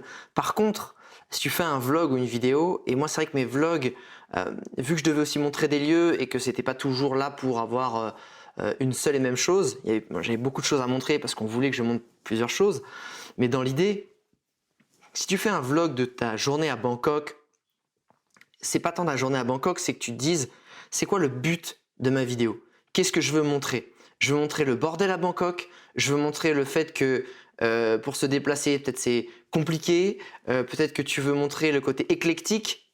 Et en fait, quand tu as ta leitmotiv, quand tu as ta mission, quand tu as ton objectif en tête, précis, clairement défini, ton cerveau il va t'indiquer en fait inconsciemment genre, oh regarde, ici c'est le bordel, bah, je vais filmer. Si c'est le bordel que tu veux montrer. Oh, si c'est l'éclectisme, oh regarde ici, c'est le quartier chinois en fait, il y a un quartier chinois à Bangkok. Oh bah regarde ici, c'est le quartier d'affaires. Oh bah regarde ici, c'est le quartier traditionnel avec les temples. Et en fait, ton cerveau, vu que tu l'as paramétré sur ton objectif, il va te faire cliquer sur toutes les choses qui vont étayer et construire cet objectif, tu vois. Mais c'est pour ça, moi, quand justement sur le Costa Rica, hors sentier battu, je savais les lieux qu'on allait voir, mais vu que c'était beaucoup sur les rencontres, et ben à chaque fois qu'il y avait une belle rencontre qu'on est en train de vivre, boum, je allume ça, vas-y, filme, capture. Même si c'est un petit moment, on s'en fout. Je veux un sourire, je veux une proximité. Je veux montrer des visages et pas que des jaguars et des toucans qu'on montre la plupart du temps quand on fait la promotion du Costa Rica, pour garder cet exemple-là. Tu vois. Donc c'est quand tu sais pourquoi tu vas filmer, et souvent le problème des gens c'est qu'ils filment et ils savent pas pourquoi. Il faut que tu saches pourquoi. Et quand tu sais pourquoi, après, en fait, ça paraît évident. Bah oui, si je veux filmer telle chose, il va falloir que j'illustre avec telle scène. Enfin, ça paraît évident, en fait. Je voudrais gagner un sens de ton rythme, parce que j'ai vu des moments où tu t'expliquais que tu bossais énormément, notamment tu faisais le montage les mêmes journées où tu tournais, ce qui doit être épuisant. Quand tu fais un voyage d'une destination, en général, ça dure combien de temps? Combien de vidéos est-ce que tu produis? Et combien de voyages de ce type tu vas faire dans une année, par exemple? Tu vois, pour gagner un peu un sens du rythme de... à quel rythme tu t'es mis pendant 10 ans pour faire tout ça? Et est-ce que ça a joué un rôle sur le fait que tu avais la sensation qu'il fallait faire autre chose? Ouais, il faut savoir aussi que vers la fin, je flirtais avec le burn-out, clairement. J'ai flirté pendant plusieurs mois avec le burn-out avant aussi de finir, ce qui a accentué et accéléré ça, ce changement. Mais pour répondre à ta question, ça a été crescendo. Crescendo avec la popularité de l'influence marketing, clairement. C'est la loi de l'offre et la demande. D'ailleurs, ce qui m'a permis de mieux en mieux gagner ma vie en faisant la même chose, l'offre et la demande, on valorise de plus en plus ces choses-là. Vers la fin, quand ça turbinait à fond, on va dire, c'était dément. C'était 1 à 2 voyages par mois, quasiment. Et c'était en général, c'est des missions. Moi, alors, chacun fait son truc. Moi, je partais 2 semaines en général. J'ai besoin de m'imprégner, j'ai besoin de faire des vraies belles choses, j'ai besoin d'aller me perdre. Et pour aller se perdre, des fois, ça demande de faire une journée de bagnole, 2 journées de bagnole. Donc, il faut y aller. Et donc, c'était des missions entre 2 et 3 semaines. Allez, 10 jours à 3 semaines, pour être très large. Et une fois que et en général, il y avait, ça m'est arrivé qu'il y ait une journée entre chaque tournage. Ça, c'était un peu hardcore, mais des fois, c'est 3, 4, 5 jours. Et le rythme en tournage, c'est 6-7 heures du mat, 1 heure du mat. Tu te lèves, tu sors, tu filmes, tu rentres, tu finis de filmer vers les 19-20 heures, en fonction si tu n'as pas une scène de nuit, d'un repas ou d'un truc qui se passe, tu vois, je sais pas, comme une sortie de nuit, de nocturne. Et ensuite, tu vas avoir le grand moment qui est compliqué, parce qu'il faut retrouver l'énergie après s'être donné toute la journée, c'est les backups, les posts sur les réseaux sociaux, de les préparer, de pouvoir les poster. Et ça, pendant la journée aussi, je filmais, mais je me prenais des petits quarts d'heure pour répondre aussi aux gens, parce que c'est pour ça que j'étais là aussi, animer mes réseaux sociaux. Donc ça s'arrête pas. Ça s'arrête pas, et ça s'arrête. Il y a quand même gros moments de kiff, c'est quand tu es sur une séquence, tu as filmé tout ce que tu avais à filmer, tu as pris les photos que tu avais à prendre, et que le reste, tu poses la cam et tu profites avec les gens, tu profites du lieu. Donc ça arrive aussi souvent, qu'on se comprenne. Mais c'était un rythme effréné. Intense. Ouais. Et du coup, tu étais à quoi? Tu étais à une vidéo par semaine, plus au final sur ta chaîne? Ah non, des fois, je postais pas pendant 1 mois et demi, 2 mois. Okay. Parce que le problème, c'est que des fois, il y avait des décalages avec ce que le client souhaitait par rapport aussi à leur campagne média, et qu'il fallait se caler. Ouais, parce que tu postes pas directement. Ah ouais, non, parce que du montage, ça demande du boulot, tu vois. Enfin, en général, 2 semaines de tournage, c'est aussi 2 semaines de montage, tu vois, ou en tout cas, peut-être j'exagère, mais c'est un peu ça. Donc, des fois, il y avait des décalages, tu vois. Il y a beaucoup de décalages. Même. Ouais. Toi, tu as commencé assez tôt, tu as été une des premières personnes à faire du vlog sur le voyage. Qu'est-ce que tu penses des gens qui débutent aujourd'hui? Est-ce que tu penses que c'est plus facile? Est-ce que c'est plus difficile? Comment tu as commencé? Qu'est-ce qui a changé à ton avis? Tu vois, pour les gens qui démarrent. Je pense que c'est comme pour tout aujourd'hui qui est lié à Internet et au digital, c'est beaucoup plus facile. Même si les gens ils vont dire ouais mais non mais tout le monde a déjà sa place, tout le monde s'est déjà pris, c'est déjà engorgé. C'est plus facile parce que tu as tout à disposition. Toutes les connaissances sont à disposition gratuitement ou à moindre prix, pardon. Tu as des formations où des mecs comme toi te donnent des infos qu'avant il fallait mettre plusieurs milliers et milliers d'euros parce que c'est sur plusieurs années de cursus en école, ou alors ça se gardait de façon, pour certains secteurs, entre professionnels, où ça se gardait vraiment précieusement. Aujourd'hui, tu as disponibilité sur Internet. Et de deux, tu as des mentors. Tu as des mentors. Tu peux prendre des mecs qui ont tout explosé, qui ont tout pété, et reprendre leur formule, reprendre des choses pour justement t'inspirer, connaître les best practices, comprendre comment eux ils ont fait pour t'inspirer et toi arriver à en refaire à ta sauce, parce qu'évidemment copier ça sert à rien, sinon de toute façon tu t'émergeras jamais comme ça, mais en fait tu gagnes un temps fou. Après faut se dire oui mais attends, il faut beaucoup de boulot. Avant aussi il fallait beaucoup de boulot, sauf qu'il fallait beaucoup de boulot et en plus en y allant à tâtons et en se plantant parce qu'il y avait personne qui l'avait vraiment fait avant toi. Donc ce que je dis c'est à ceux qui veulent démarrer, inspire-toi de ce que t'aimes bien, regarde pas la vidéo bêtement, essaie de dessiner un pattern, un chemin, une logique, un template, un process qui en découle et essaie de le construire à ta sauce. Essaie de comprendre combien de fois il poste, quel genre de choses il poste, comment il s'est orienté, comment a été son évolution, reviens en arrière, comment il a commencé, qu'est-ce qu'il fait aujourd'hui. Peu importe que ce soit sur le voyage, ok, ah, mais là lui il est très fort en vidéo, il est très fort en photo. Ok, bah achète-toi un bel appareil et prends des cours pour faire des belles photos si tu penses que c'est ça qu'il faut et que c'est ça qui lui a permis de cartonner. Enfin, il y a un problème aussi avec les gens aujourd'hui, c'est qu'ils veulent la formule magique du raccourcissement du temps. Usain Bolt, il n'a pas claqué son 100 mètres en moins de 10 secondes, en moins de 10 secondes. Il l'a fait parce qu'il y a eu des années de préparation, il le dit. Usain Bolt, lui, il se régale, il s'amuse quand il est en compète. C'est juste la récompense de tous ces mois et ces années d'entraînement. Et c'est pareil en fait, c'est le travail, c'est la régularité, et l'avantage aujourd'hui c'est qu'au lieu de se paumer et de savoir pas trop quoi faire, il y a juste à suivre les mentors, améliorer ça, les mettre à sa sauce, et tu auras gagné déjà des années et des années. C'est plus facile. C'est intéressant parce que c'est une question qui revient souvent chez les gens et il y a un biais qui est que tous les gens que tu entends parler sur les interviews, c'est forcément des gens qui ont commencé il y a 5 ans, 7 ans, 10 ans, forcément. Parce que les gens qui ont commencé en 2020, on n'a pas encore entendu parler. Et donc, il y a un peu ce biais que tous les gens que je vois qui sont mis en avant, qui ont du succès, ont forcément commencé il y a plusieurs années.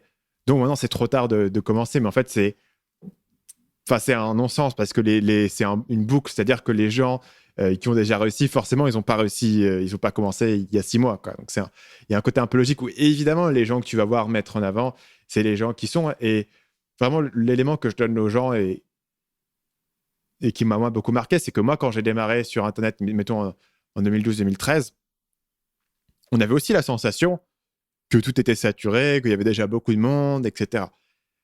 Sur les domaines sur lesquels moi je travaillais, tu vois, sur la vente de formation et tout, sur les sites de niche, tous les machins, toutes les techniques de l'époque étaient soi-disant saturées. Évidemment, ce n'était pas du tout le cas, mais c'était la sensation qu'on avait. Je me demandais peut-être que je suis arrivé un peu trop tard. Rétrospectivement, c'était absurde de me dire en 2012, j'étais là trop tard. Mais les gens aujourd'hui se disent, tiens, je suis là trop tard, et s'apercevront que c'est absurde que dans 5 ans. Tu vois, où ils se diront, en fait, non, il y a tellement de personnes qui ont démarré en 2020. C'est ça, faut arrêter ça. Ce côté, c'est comme l'immobilier. Ah l'immobilier, fallait investir il y a 20 ans. Oui, en fait, c'est l'adage. Tu sais le meilleur moment pour planter un arbre. C'était il y a 20 ans. C'est il y a 30 ans. C'est ça, oui, il y a 30 ans. Et le deuxième meilleur moment de planter un arbre, c'est maintenant. Donc, en fait, il y a un truc qu'il faut comprendre. C'est que arriver dans un secteur où finalement il n'y a personne, c'est tout aussi dur qu'arriver dans un secteur qui est compétitif. Parce qu'un secteur qui est compétitif, c'est un secteur qui est, entre guillemets, déjà évangélisé, c'est-à-dire que tes clients vont être déjà au fait. On va dire qu'il y aura déjà des clients potentiels, des partenaires potentiels, que tu sais un peu comment il faut faire. Que si tu arrives sur un secteur où il n'y a pas encore de clients, qu'il n'y a pas de partenaires, que tu ne sais pas exactement comment te positionner, ça va te prendre la même énergie et voire te prendre beaucoup plus de temps et d'argent en fait. Et ça, c'est vraiment un concept qu'il faut enlever. Et le deuxième concept, surtout quand tu es dans l'influence et la création de contenu, c'est bizarre, mais éteins ton tel en fait. Éteins ton tel, arrête de regarder ce que les autres y font. T'as un truc qui te passionne, t'as un truc que tu veux créer et partager, fais-le. Fais-le de temps en temps, c'est-à-dire que tu vas te mettre 1 heure d'analyse et pas de consommation. Analyse, la vraie analyse avec un papier, pas regarder bêtement ton feed. Tire-en des conclusions et mets-toi au boulot. Éteins ton putain de tel, ton YouTube, ton Facebook, ton ce que tu veux et crée. Parce qu'il n'y a rien de pire. Et moi, je retombe régulièrement dans ces travers-là, les jours où tu es fatigué, où tu trouves que ce que tu fais c'est nul. Tu vas regarder ce qui se passe un peu, tu vas regarder ce que les autres y font. Et tu te dis c'est bon lui, il a tué le game. Vas-y, c'est 10 fois mieux que moi. C'est ça que j'aimerais faire. J'y arrive pas, je suis nul et machin. Et en fait, t'étais pas bien, tu vas regarder, t'es encore moins bien. En fait, il y aura toujours des gens meilleurs que toi. Mais je pense que le meilleur moyen de surmonter le syndrome de l'imposteur, qui est un peu ça finalement, c'est vas-y c'est nul, je suis pas assez bon, j'ai vraiment rien apporté de belle valeur aux gens pour comparer à celui que tu viens de regarder et qui t'a fait envie de chialer, celui ou celle d'ailleurs. En fait, le meilleur moyen de surmonter le syndrome de l'imposteur, c'est non pas de te demander ce que toi tu vas retirer des choses que tu vas créer, mais c'est de te dire en quoi ce post va être utile aux gens. Si tu te concentres sur l'utilité que tu vas avoir auprès des gens, tu peux pas te dire c'est nul. Parce que, en fait, à partir du moment où tu as aidé une personne, tu as gagné, en fait. Et que tu t'en fous, en fait, des fois, ça fait moins de likes, mais tu vas aider plus de gens. Et que si tu te mets là-dessus en te disant, c'est pas à propos de moi, c'est à propos des autres, tu vas toujours être motivé à vouloir aider plus. Tu vois. Et ça, et surtout, les gens, ils te diront jamais, ah, c'est nul, ah, c'est pas assez bien. Si tu les as aidés profondément et authentiquement, on va jamais te recaler. Je veux dire, si tu es sur le bord de la route, en train d'essayer de changer ta roue, qui est crevée, et que tu es en galère, et que tu sais pas le faire, qu'il y a un mec qui s'arrête, tu vas pas lui dire hop hop hop, t'es mécanicien là? Non, tu t'en fous en fait. Si le mec c'est un débutant mais qui y arrive et qui t'a filé un coup de main sincère, tu vas lui dire merci. Et même après qu'il soit reparti, tu vas pas lui dire ouais, enfin bon, t'es pas mécanicien, t'as eu du bol, c'est lui. Non, merci. Merci mec, c'est où tu viens d'où, tu fais quoi, enfin tu vois. Et là c'est pareil, la démarche quand elle est sincère et qu'elle est tournée vers l'autre et non pas vers flatter son ego, booster sa communauté, mais juste être bon dans la transmission de peu importe ce que ça va être ta thématique et ta mission, c'est là où tu tues le game et c'est là où finalement où tu te prends pas la tête avec des conneries qui sont des pensées limitantes et qui tuent ta créativité. Cette question de repartir de 0 en 2020 avec toi, elle n'est pas du tout théorique parce que tu es du coup en train de repartir sur un nouveau sujet qui est le personal branding. Parle-moi un petit peu de comment est-ce que tu en es arrivé à cette décision. On a parlé de la décision de vouloir arrêter le côté voyage, etc. Ça, c'est une chose. La transition que tu as choisi de faire vers le personal branding, du coup, elle n'était pas évidente. Comment est-ce que tu es arrivé à cette décision et comment est-ce que tu vois la stratégie? Parce qu'un des éléments que j'ai remarqué qui est intéressant, c'est que tu as choisi de garder la même chaîne qui est à tournant, donc pour le coup, c'est assez pratique pour continuer à publier ton contenu dessus. Alors que je vois pas mal de gens qui auraient eu la réflexe de je vais monter une deuxième chaîne, comme ça je garde mon truc à côté, on ne sait jamais, je peux y revenir. Toi, tu as vraiment eu ce truc où tu as annoncé que tu allais arrêter, même j'ai l'impression avant d'avoir vraiment décidé ce que tu allais faire après. Tu me corrigeras si ce n'est pas le cas. Donc, tu as un peu ce côté où tu t'es mis une pression sociale presque, où tu as un peu brûlé les ponts de ce que tu faisais par le passé, parce que maintenant que tu as annoncé que tu changeais, si demain tu dis finalement j'ai eu un appel, je vais repartir faire une petite mission, je vais retourner au Pérou, ça serait bizarre pour ta communauté. Donc je suis curieux de comment tu es arrivé à cette décision, pourquoi le personal branding et quelle est ta stratégie en allant de l'avant, en partant du fait que tu as déjà ce background qui est à la fois ultra utile parce que c'est une vraie preuve de ce que tu sais faire, comme tu as montré que tu sais le faire, mais d'un autre côté, ne se transmet pas en one-to-one à ce que tu vas faire ensuite. Donc, je suis curieux que tu me parles un petit peu de ça. C'est une super question dans le sens où je m'étais toujours promis que dans la vie, quand j'avais quelque chose qui me passionnait, je foncerais tête baissée jusqu'au moment où j'ai quelque chose qui croise ma route, qui me fasse encore plus de sens, et hop, je n'hésiterai pas à changer. Sauf que là, j'ai changé sans avoir cette nouvelle passion. Tu vois, là, je me suis dit, merde, mais Stan, si on te dit, écoute, viens, il y a encore une petite mission, c'est pour aller en Polynésie, la montrer un peu hors sentier battu, puis tu pourras nager avec des baleines et aller sur des îles paradisiaques. T'arrêterais, toi? Tu vas dire, allez, Là, allez, une petite c'est un peu dernière, comme, une petite comme dernière, comme les flics, c'est dans les films. Dernière mission. Allez, c'est la dernière celle-là. Et puis on te rappelle pour un autre truc et un autre truc. C'est le dernier casse, ouais. C'est ça, mais c'est le dernier, tu vois. Mais non. Après ça, je m'arrête. Et après ça, c'est vraiment celui qui va me faire partir en apothéose. Non, tu peux pas dire non. Parce que le voyage, encore une fois, ça me passionne. J'ai pas arrêté parce que j'aimais pas ça. Et j'adore ça. C'est parce qu'il faut s'écouter. Et je veux pas être le dictateur africain qui s'accroche à son poste, tu vois, qui écoute pas, tu sais, genre mec lâche l'affaire, c'est plus bon, t'es has-been, faut changer, il y a des choses, faut aller de l'avant, tu vois. Et en fait, le truc c'est que n'ayant pas conscience de ce que je voulais faire, je me suis dit il faut quand même que tu l'as dit, brûler les ponts, moi j'appelle ça brûler mes bateaux, c'est Sun Tzu dans l'art de la guerre. Il dit si tu veux être surmotivé et de plus avoir le choix et de sortir des ressources à l'intérieur de tes tripes dont tu pensais même pas l'existence, faut brûler tes bateaux. Il prend l'exemple quand il va faire la guerre, il a marre, ils vont faire la guerre, sauf que le général il brûle tous les bateaux, en gros les mecs, tous les soldats se retournent et ils se rendent compte que s'ils veulent rentrer vivants et rentrer chez eux, il va falloir qu'ils aillent tuer vraiment l'ennemi et choper les bateaux de l'ennemi. Ça a été un peu ça. Et même depuis pas mal de temps, je me renseigne, je lis sur des bios d'entrepreneurs et les moments où ils ont fait les plus belles choses ou les meilleures idées, c'est quand ils étaient au pied du mur. Donc je me suis dit, je vais me mettre au pied du mur, on va appliquer ça. Et donc j'ai dit que j'arrêtais vraiment pour de vrai. Et du coup, j'étais un peu dans la merde. J'étais là, putain, ça fait du bien de le dire. Merde, qu'est-ce que je fais maintenant? Et du coup, je me suis créé un auto-incubateur. Je suis parti 3 mois à Bali. J'ai loué une maison. J'ai fait venir des potes. Et puis en force d'en parler, il y a des potes entrepreneurs qui sont venus. Puis il y en a d'autres qui étaient dans des changements de vie, qui n'étaient pas entrepreneurs, et d'autres qui sont venus en plus, des potes. Puis j'ai fait venir mon équipe qui bosse aussi avec moi sur des projets parallèles, autres que l'influence, que j'ai des projets un peu parallèles. Et en fait, ça a créé cet incubateur où je me suis mis dans une dynamique. Au début, je pensais que ça allait me mettre dans une dynamique qui allait me permettre d'être là devant ma feuille et me dire voilà, ok, vas-y, je vais bosser sur un truc, sur des idées, sur des machins, sauf que j'avais aucun temps à moi en fait. Vu que j'étais la pièce centrale de organiser les journées, gérer les équipes, gérer les potes, gérer les trucs, gérer les machins, j'avais pas de temps à moi. Et en fait, j'ai compris que à un moment, j'ai lâché prise, parce que ça me stressait presque, tu vois. J'étais à Bali, je faisais des trucs chambés, j'étais avec mes potes et j'étais un peu stressé de pas avancer sur le vrai truc pour lequel à la base j'étais venu, c'était comprendre ce que j'allais faire après. Et en fait, j'ai compris que cet incubateur est encore plus puissant que je l'aurais imaginé parce qu'en fait, il m'a fait ressortir sans que je m'en rende compte des choses qui étaient importantes. Me faire rendre compte ce pourquoi j'étais bon, ce dans quoi je m'amusais. Et de le faire au quotidien, je fais, tu vois, gérer les équipes, les aider, aussi des potes à être dans leur réflexion. J'aidais plus les potes qui étaient dans leur réflexion que moi la mienne, tu vois. Je fais ok. Et j'essaie de comprendre aussi, je fais qu'est-ce que j'aime dans le voyage, tu vois. Parce qu'en fait, je me suis dit, qu'est-ce que j'aimais dans mon ancien boulot? C'est parce qu'au-delà du voyage en tant que tel, parce que le voyage, ok, ça restera dans mon ADN. Qu'est-ce que j'aimais tant que ça? Je me suis dit, mais en fait, ce que j'aime le plus, c'était d'arriver en fait à aider les gens à surmonter leurs peurs, pour aller réaliser leurs rêves de voyage, leurs rêves de vie, tu vois. Et vu que, en faisant aussi des coachings que je faisais au hôtel ou avec mes potes qui étaient là, entrepreneurs, sur leur strat, sur les réseaux sociaux, je dis, mais putain, mais j'aime bien ça en fait. Tu vois, je trouve ça trop cool d'aider les gens à travers un bon positionnement sur les réseaux sociaux, à travers une belle création de contenu qui est sincère, honnête et qui correspond à ce qui ils sont et à leurs valeurs. Et ben ça leur permet d'exploser ou de booster leur activité, et leur permet d'avoir vraiment le boulot de leur rêve, tu vois, leur positionnement de leur rêve. J'ai dit putain, et un jour j'ai cliqué, je fais putain, mais c'est ça en fait.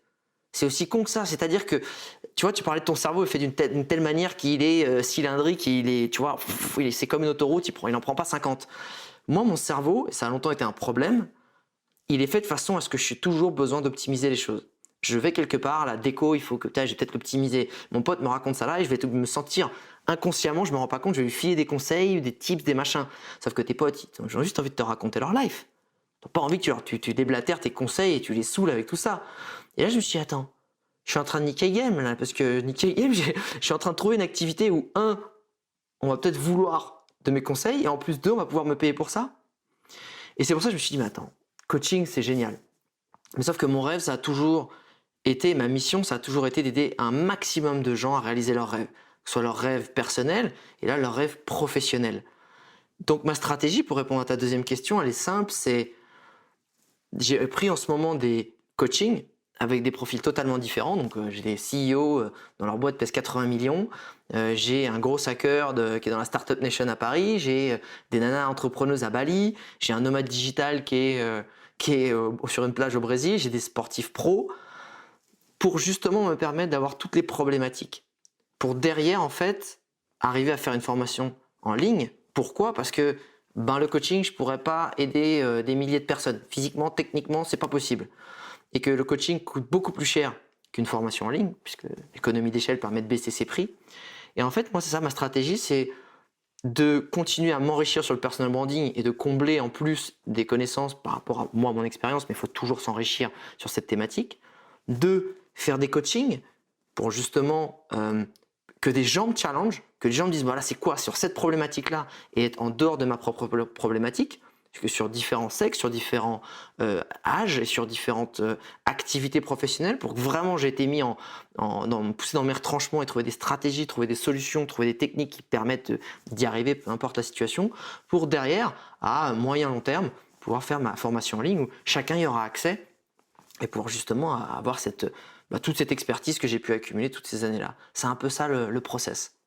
Tu as publié 2 vidéos, les 2 dernières vidéos sur ta chaîne au moment où on enregistre ce podcast qui portait sur le personal branding et tu parlais un peu de tes méthodologies. Est-ce qu'il y a un endroit particulier où tu enverrais les gens qui sont intéressés par cette nouvelle activité? Non, pour l'instant, non. Pour l'instant, c'est sur YouTube et même les coachings, je reçois encore des demandes. J'essaie de répondre et de filer quelques tips, mais je prends plus personne en coaching parce que j'ai déjà, entre guillemets, mon panel et T'es que, rempli? ouais, et surtout, je veux être impliqué, tu vois. Je veux que ce soit quali, je veux être présent pour les gens que j'accompagne. Je veux qu'on me challenge parce que pareil, c'est intéressant. Au début, j'avais aussi fait, je fais encore un peu, mais des coachings gratuits pour des potes qui, je sais, ont des compétences qui pourront m'être utiles. Et en fait, j'ai très vite arrêté parce que les gens qui ne payent pas ne sont pas aussi impliqués. Ils valorisent pas autant et ils le prennent un peu comme ah c'est cool, merci. Sauf que moi, j'ai besoin des gens qui me challengent, qui ont des vrais besoins, qui ont besoin d'avancer. Et je me suis dit, il faut que je prenne des gens en payant parce que quelqu'un qui a payé, il va être derrière toi, il va te challenger, il va vouloir une réponse. Et en plus, il faut mettre un prix qui est engageant. Parce qu'un petit prix, finalement, c'est pareil, il va avoir un peu la même perception que ce côté, tu sais, où c'est à moitié gratuit. Et c'est pour ça, en fait, aussi. Et c'est pour ça que j'ai arrêté les coachings et surtout, j'en ai pris après que des payants. Parce que je veux que ça avance, je veux que ça bouge, je veux qu'on me challenge, je veux des vraies problématiques, je veux sentir que la personne, entre guillemets, elle me sort ses tripes, dire je galère et qu'on arrive à avancer. Donc pour le moment, non. Pour l'instant, je vais m'efforcer à filer du contenu gratuit pour prouver aussi aux gens que ce que je raconte, c'est vrai, que je suis pertinent, parce que je pense qu'avant de vendre quoi que ce soit à quelqu'un, et c'est d'ailleurs moi ma vision du marketing, et je pense que tu la partages un peu, c'est plus l'ancien marketing de moins 50, 90% sur cette nouvelle paire de chaussures, c'est extraordinaire. Achetez, achetez, achetez maintenant, c'est génial, c'est génial. C'est gagnant-gagnant. Je te donne, je te donne, je te donne, pour de vrai, sincèrement, avec des vraies plus-values, je te demande. Et quand je t'ai demandé, je t'ai prouvé que 1, j'étais pertinent, 2, que ça t'a apporté de la valeur, et que 3, on a créé de l'attachement. Donc finalement, si je te demande, c'est peut-être à moi que tu voudras vraiment rendre ce service qui finalement est acheter mon produit et pas à quelqu'un d'autre grâce à tout ça. Et j'aime bien ce côté, moi j'ai toujours fait ça avec mes clients et tu vois, j'ai jamais eu besoin de démarcher quoi que ce soit. Je donne avant de recevoir, je prouve avant de demander. Et j'en parlais à une personne à qui j'ai accepté exceptionnellement, parce que c'est une pote d'une amie, de répondre à un mémoire d'étudiant. Il y a énormément de mémoires qui se font sur les influenceurs voyage, je sais pas pourquoi, j'en reçois des dizaines par semaine, j'y refuse tous. Et je lui ai dit, écoutez, il faut arrêter cette démarche scolaire qui marche plus du tout. Salut, j'ai un mémoire, voici mes 10 questions qui, à toi, va te prendre 1 heure, si tu veux vraiment y répondre correctement. Et merci, c'est gentil, voilà, c'est sympa et tout. À quel moment tu vas demander à quelqu'un dont son temps est beaucoup plus valorisé que le tien en tant qu'étudiant, malheureusement c'est le cas, il vaut pas grand chose ton temps en tant qu'étudiant, plutôt qu'un entrepreneur ou un influenceur qui entre guillemets a des bonnes rémunérations ou des business qui tournent, ou même je parle même pas des gros businessmen, tu vas lui demander de troquer son temps qui vaut beaucoup contre le tien qui vaut pas grand chose et le tien ça t'a pas pris. Et je lui ai dit, fais cette démarche là pour tes futurs dossiers, dis salut, j'ai quelque chose à te demander, mais en échange je suis prêt à t'offrir 1 journée, 2 journées, 1 semaine de mon temps sur tes projets, pour pouvoir, en échange, tu prennes 1 heure pour répondre à mon questionnaire. Voilà, parce que 1 heure de ton temps, ça vaut certainement 1 semaine du mien. Et déjà, je lui ai dit, juste, si quelqu'un m'aurait abordé comme ça, et bon, ça sert à rien de m'aborder comme ça maintenant parce que je l'ai dit, il fallait que ça vienne du cœur, mais si quelqu'un m'aurait abordé comme ça, j'aurais certainement même pas demandé 1 seule journée de travail pour moi. Parce que c'est l'état d'esprit qui compte, tu vois. Ce côté, je te prouve, et après je te demande. Et ça, pour moi, ça change tout. Ça change tout. Je suis d'accord que C'est une excellente approche. J'espère que les gens vont pas essayer ça avec moi. Alex, il y a trois questions que je pose à tout le monde pour terminer ces podcasts. Ouais. Le premier, c'est est-ce qu'il y a un livre que tu recommandes souvent? Ouais, je recommande souvent The One Thing. Je l'ai offert à beaucoup de potes, et toi dont tu n'as absolument pas besoin parce que c'est ton ADN et ta vie. Bah, il y en a un autre qui est dans la même catégorie que j'aime bien, qui s'appelle Essentialism de Greg McKeown, que j'aime bien. Mais c'est vrai Ah, qu'il écoute, je confirme vais un le peu. lire. Voilà. Il a un côté un peu spirituel, un peu philosophique que j'apprécie particulièrement. Mais c'est la même grande idée. Le deuxième, j'en donne juste un autre, parce que finalement, toi, tu étais déjà dans cet ADN-là. C'est ne coupez jamais la poire en deux.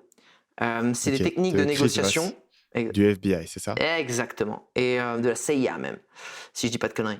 Ou le FBI peut-être. FBI, ouais, je sais plus. Bon, en gros, c'est un agent un peu spécial qui arrivait à négocier, qui devait négocier les prises d'otages et toutes les choses comme ça.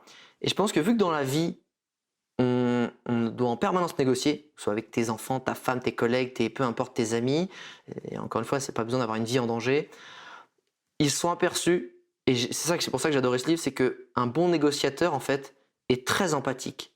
Et qu'ils ont beaucoup changé, ils ont complètement même changé leur technique de négociation qui était avant très cow-boy, pour beaucoup d'empathie. Et je trouve ça formidable de se dire que les techniques de négociation les plus puissantes qui obtiennent les meilleurs résultats, c'est dans l'empathie, mais c'est tout en restant ferme et avoir beaucoup de respect et de considération pour l'autre. Et c'est pour ça que j'ai adoré ce livre, que je recommande chaudement. Ça marche. Donc, on avait The One Thing, qui a effectivement, il me semble que tu l'avais mentionné, il avait été traduit. Je ne connais pas le titre français. Est-ce que tu connais le titre français? Non, non, je le connais pas. Je me demande s'ils l'ont pas gardé en français, The One Hmm. Thing. Je me demande Ah, c'est bien peut-être. possible, c'est bien C'est un possible. livre tout jaune, facile à Ouais. reconnaître. On mettra de toute manière les liens des deux livres recommandés et l'autre s'appelle Ne coupez jamais la poire en deux. On mettra les liens dans la description de l'épisode. La deuxième question que je pose à tout le monde, Alex, c'est si tu pouvais revenir en arrière et donner un conseil à ton toi-même de 20 ans, qu'est-ce Ouais. que ce gars-là aurait besoin d'entendre? Développe plus une capacité que tu n'as malheureusement pas eue à la naissance, c'est l'empathie. Je suis très sympa, mais je suis pas empathique. Et empathique, c'est savoir arriver à comprendre ce que ressent l'autre. Pas comprendre la situation et comprendre qu'il a besoin d'aide, mais à comprendre ce que l'autre ressent. J'ai toujours eu la grande chance que dans mon ADN, j'étais quelqu'un de très positif, motivé, et où je rentrais dedans. Il y a des gens qui sont négatifs, tristes et fragiles. Et j'ai pu faire soit du mal à des gens sans m'en rendre compte à travers, parce que j'aime beaucoup charrier, parce que j'ai grandi dans un groupe d'amis comme ça. J'ai beaucoup peut-être blessé des gens, et même dans le business, être empathique, comme je le disais, c'est ultra important. Pas être que fonceur, mais comprendre l'autre. Et c'est une capacité que je m'efforce de bosser au quotidien, qui encore une fois pour moi malheureusement n'est pas du tout dans mon corps, et que je dois bosser en permanence, sinon ça s'en va.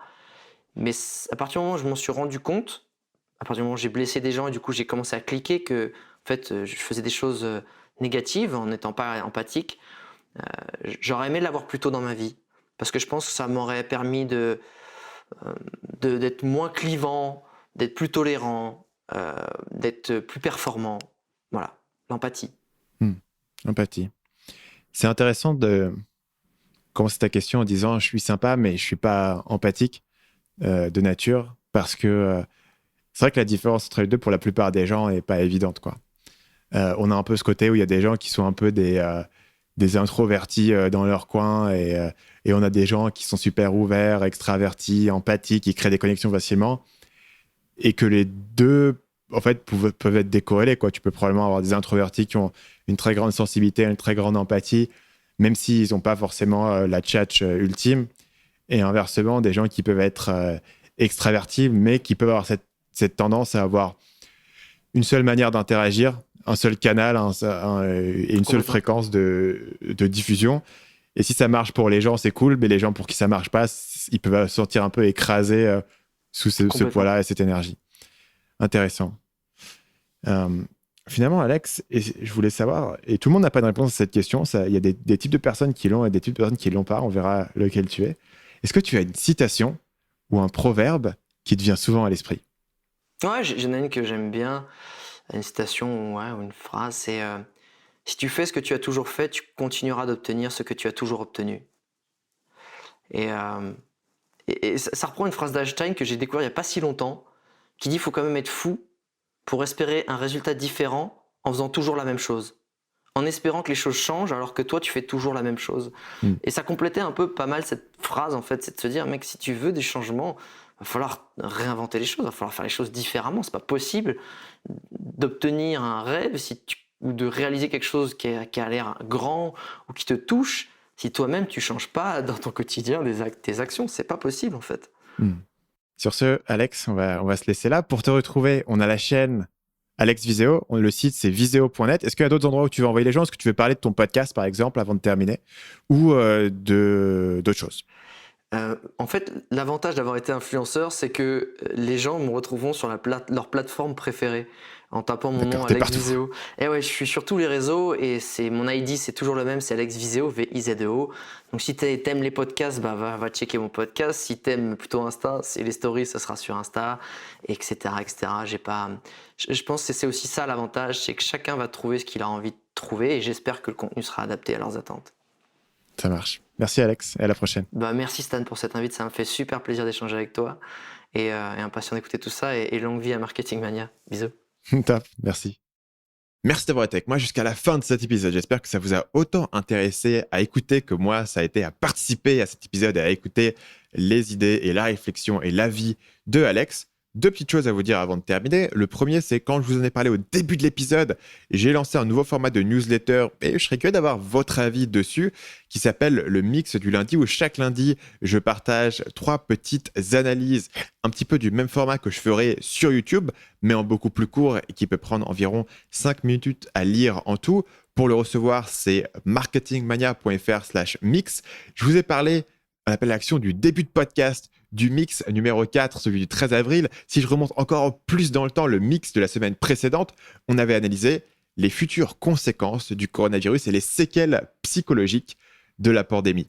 Pour recevoir le prochain email de lundi, c'est à l'adresse marketingmania.fr/mix. C'est un test que je suis en train de faire pendant 13 semaines. Donc si le format vous intéresse et vous avez envie de voir ce que ça donne et vous avez envie de recevoir ces petites analyses entre 2 vidéos, faites-le maintenant parce que je ne sais pas exactement combien de temps est-ce que je vais continuer à faire ce format. Pour le moment, les retours sont bons et c'est plutôt prometteur. C'est marketingmania.fr/mix. Et sur ce, je vous remercie de m'avoir écouté jusqu'au bout. On se retrouve la semaine prochaine pour le prochain épisode du podcast Marketing Mania.